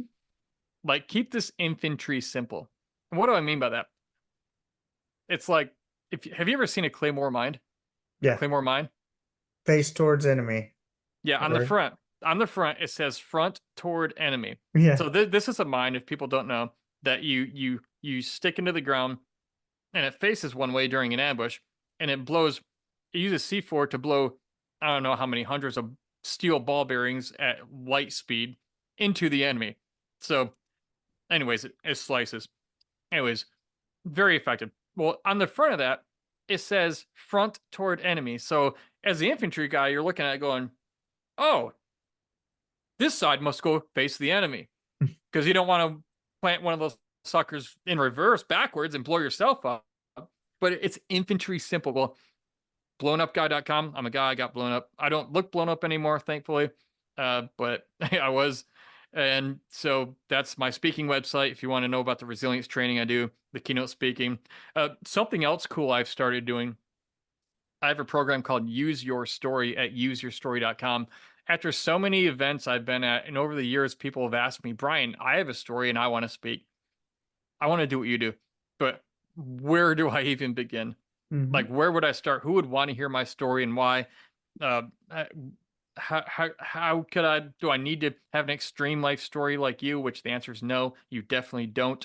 Most successful speakers do not have an extreme life story like me. But so people are wanting to share their story, they just don't know where to begin. So at useyourstory.com, I have some programs, but more importantly, I have a free resource there called the free Share Your Story Roadmap. And basically the Share Your Story Roadmap, I show you how to make your first $500 speaking and sharing your story from a place of value. So making a difference with your story and how to make your first $500 speaking. And the reason that's important is because if you want to do anything that matters, you have to know how to be financially productive with it. It's not about the money. $500 in speaking, that's not a lot of money. But the thing is, if I told most people they can make $10,000 an hour speaking, they wouldn't believe me. They'd be like, "Oh, I can't do that. You'd have to, like that's not believable." But they can do 500. They go, "Maybe, maybe not." But that's more practical. But once they make that 500, they go, "Oh, that's possible." Then they learn there's like 53 different and a half ways to make money speaking. Then you go, "Oh my gosh, that too."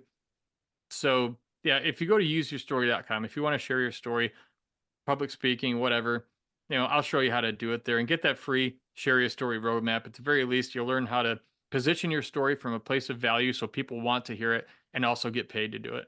It's free. And Like that's literally free. I used to and charge money for that. was the resilience kind of component something that evolved after you realized kind of what you had, or was that something that the mentor kind of helped you work on?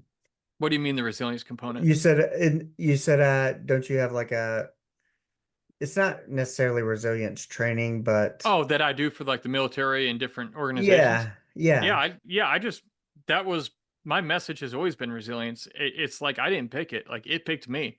Okay. I, And so then I you kind of offered structure speaking around it, and then do you do formal training around it actually?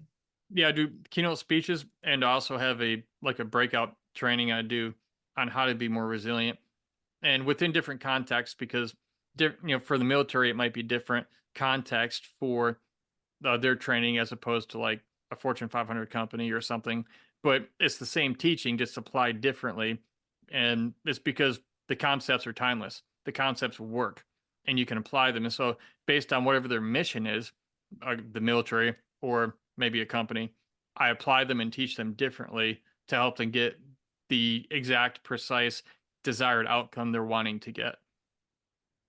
Hmm. And that's what they pay you for. That's why you get paid to speak. Don't be one of these athletes. Oh, I used to be a football player and I'm famous and that's cool. And then they absolutely suck as speakers. And the meeting planners, like, I'm never hiring that guy again. I hear that all the time from meeting planners because they book me, they book them. I didn't have name recognition to go off of. Like, I had to be good. if I wanted to get booked. And that made me a better person, a better speaker, a better um, marketer in every way. So it's kind And, of like the story coupled with resilience equals all the opportunities that you've kind of opened the yeah, door, created, and in business, people pay money to get outcomes, to solve a problem and get an outcome. That is the only thing people spend money for. So if you can take anything you know or like, you know how to do or like, if it solves a problem and can produce an outcome that a group of people wants, you can make money doing that. I bought a Kit Kat the other day at the store in the checkout line. You know what? mm-hmm. What was the problem? The problem was I didn't have a Kit Kat and I wanted one. So I paid $2 and I got the outcome I wanted, a Kit Kat. All right. Like it's that simple. I just made everybody rich if they got that. And they do it. Man. Find a problem and solve it and give it to people and charge a price for it. What's the You know, single biggest lesson you've learned from the trauma, embarking on this journey and everything you learned from it? people are crazy. People are fucking crazy. Like human beings are fucking nuts. Um oh, and then the more inspirational side, you can definitely endure more than you think you can. And This is if true. yeah, yeah, and if you if you if you'll focus on helping other people, you'll feel less bad about your own situation. I'm not saying you should avoid dealing with your stuff. Don't do that. But whenever you need a break, a little like release and just take a break, go help somebody else who's struggling with something because it gets your mind off that. You feel energized and motivated because you're helping them. It's just we share and we feed energy off each other. And if you're going through something and I'm going through something, but I'm like, hey, I'm gonna go over to Richard's house and we're gonna talk for a bit. I'm gonna see if I can help him figure something out. I feel way better about myself as a person because I'm trying to help you. And now, if I helped you get some sort of insight at all, like, or just the fact you had someone there who was just like kind of like you and hung out, you weren't alone. Like that alone Yeah. can take you so far. Even if I had nothing really insightful to say or offer. And Yeah. so help other people. And it's funny how when you help other people, things in life tend to seem to eventually in their own time work out in your favor and it comes back to you. Now that's an ancient timeless principle, but it's true. Sometimes we're so focused on getting our own thing, we're not helping anyone else. But you know, it's that phrase I think Zig Ziglar said. You can if you help enough other people get what they want, you'll get everything you've ever wanted. And that's not just material wise or in sales or business, but if you're helping enough people, guess what? When you're in a Fulfillment. time in yeah, yes, fulfillment. But if you find yourself at some point in life in a time of need, all those people when they hear about that, they're like, he's not going to worry about a thing. We've got him because you've invested in them and you were there for them when you didn't have to be. And you never held it over their head. You never like, I was there for you. None of that. Don't go help people thinking I'm going to call on this person one day. That's not how it works. That's not real. That's bullshit. And that's not genuine. Be a genuinely good person by helping people and expecting nothing in return. Now, if it's a business transaction, speaking, sharing your story, whatever, that's different. But yeah, when we help other people, I don't know. It's something about life just works out, and it does it in its own time in its own way though. And Yeah. I'm learning still, but I have learned the less I try to control that and rigidly make my life my way or something work out. I will do that, but there's a point you have to be less rigid and sort of give up that control in certain situations. And the thing about it, this is paradoxical. This is going to sound weird, but it's like the key to gaining ultimate control in life is your willingness to literally let go of control. It's like proportionate to your level of willingness to let go of control, truly.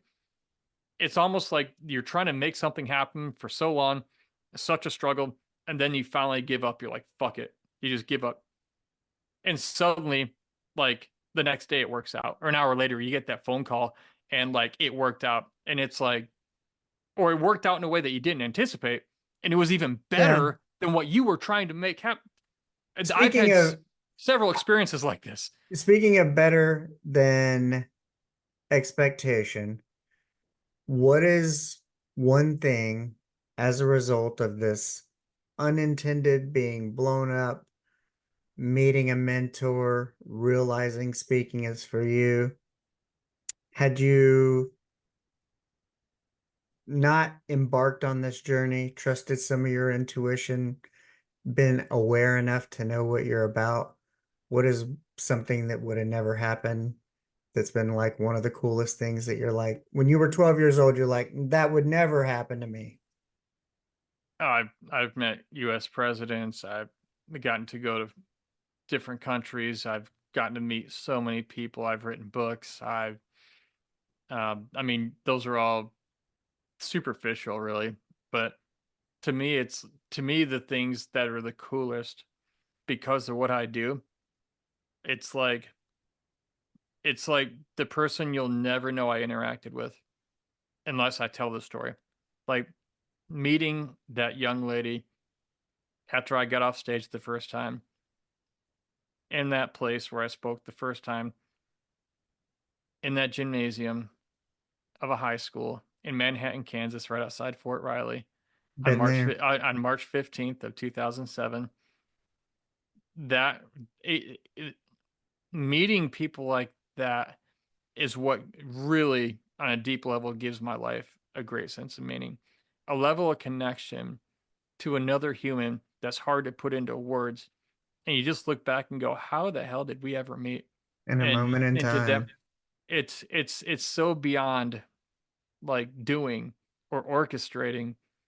Like that's what gives my life meaning. It's the little moments that, I'll never get to tell everybody, and maybe I'm not supposed to. And sometimes, well, sometimes there's like such a small window. Like it could be a conversation with a stranger at a coffee shop that was super impactful or something. And just because you were out, like when I go out to Uber, if you try to go out and be your best self and you approach everybody with kindness, I say go out and be the person you want to meet.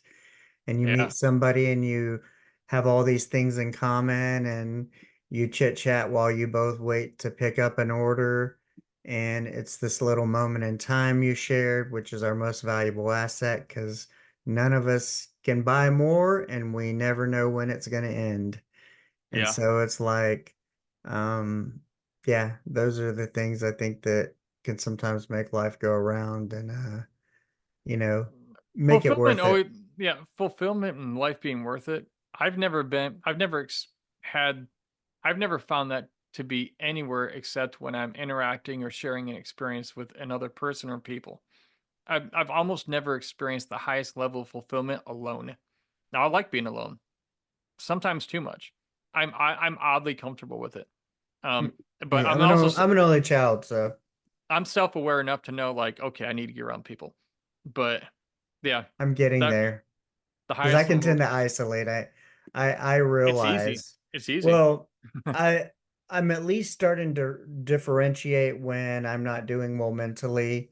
Um, I used to isolate versus now I isolate on purpose to take a moment to figure out what am I actually feeling, what am I gonna label it and Well, and work that's good. That's through good to it. do. Yeah.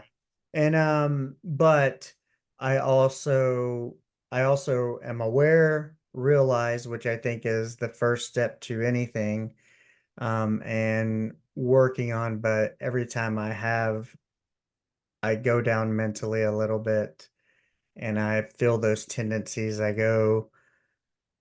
every time I go back, I'm like, I really should pivot, rebound much sooner. I need to reach out to whether it's a confidant, get some sort of human connection who can Mhm. give me a perspective and let me understand that I'm not alone because that's what my podcast is about. You're not alone. You're not crazy. Well, people are a little crazy, but at least you're not alone in being crazy. I mean, we Yeah. have some crazy thoughts, but hey, it's normal. You can get through it. You can work through it.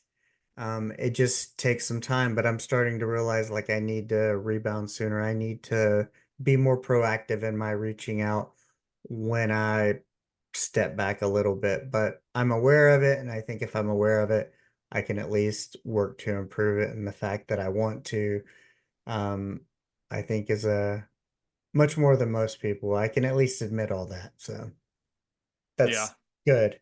I'm in a positive place, I guess. But Always be learning about yourself, becoming more self-aware, and just trying to be better. I mean, everything in life is development. Like you're gonna fuck a million things up along the way. Everyone does, and that's what gets you to the point of all the beautiful good things that happen or that you become. And yeah. sometimes you have to low crawl through like 100 yards of bullshit. But man, but because you get to that one spot that was being guarded by 100 yards of bullshit. And, like you couldn't have gotten that Ooh. thing, that piece of you, if you hadn't crawled through all this shit. And it's like the Shawshank Redemption. I think he crawled through like 400 yards of human waste to escape that prison. Mm-hmm. But at the end, it was like it's lightning and raining. He's free, takes that big breath. Like to get there, you've got to go through that shit sometimes. And so, it's all just to me. It's life. It all runs together for me, and I don't not expect anything. I hope for the best. I expect the worst, and I keep also expecting the best. And so, Yeah, I kind of operate with flexibility and grace, be flexible in terms of um I know what I'm about, I know who I am, I know I want to serve people. How that looks, whether it's through a podcast, whether it was in hospitals or the universe has something else planned for me, then I'll do it then. So flexibility and then showing grace with myself when everything doesn't go perfect. I'm going to make mistakes. I'm going to have setbacks. Um, don't worry about the how. Just have an idea. Um, stay aligned, stay true to who you are, and the how will work itself out in time. this is gonna sound odd, but I through some very deep spiritual experiences I've had, uh, I believe and personally know that everything in life is exactly how it's supposed to be, and there's nothing I can do to make it better or fuck it up.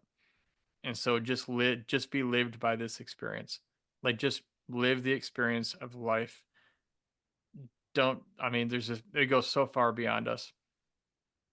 But everything's already gonna be exactly what it's supposed to be. So just enjoy it and do good with it and have fun with it.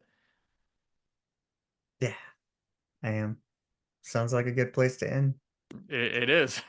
Well, thank Well, you for thanks for your time today, man. I hey, appreciate it. thank you for yours. It was a great session. Great getting to talk to you and get to know a little bit about you as well. Yeah, I'll definitely be reaching back out and this whole know your story, and hey, I think I can do a $500 speech. I'm excited. You absolutely can. You can do way more than that. I'll show you All how. right. Awesome, man. You have a great rest of your Friday and a good weekend. All right, you All too. right. Bye. Bye-bye. Well, that's a wrap. I hope you enjoyed the conversation. Please remember to rate, review, and subscribe wherever you get your podcasts from. Remember, go out and be the person that you want to meet. Let's go. Asteroid of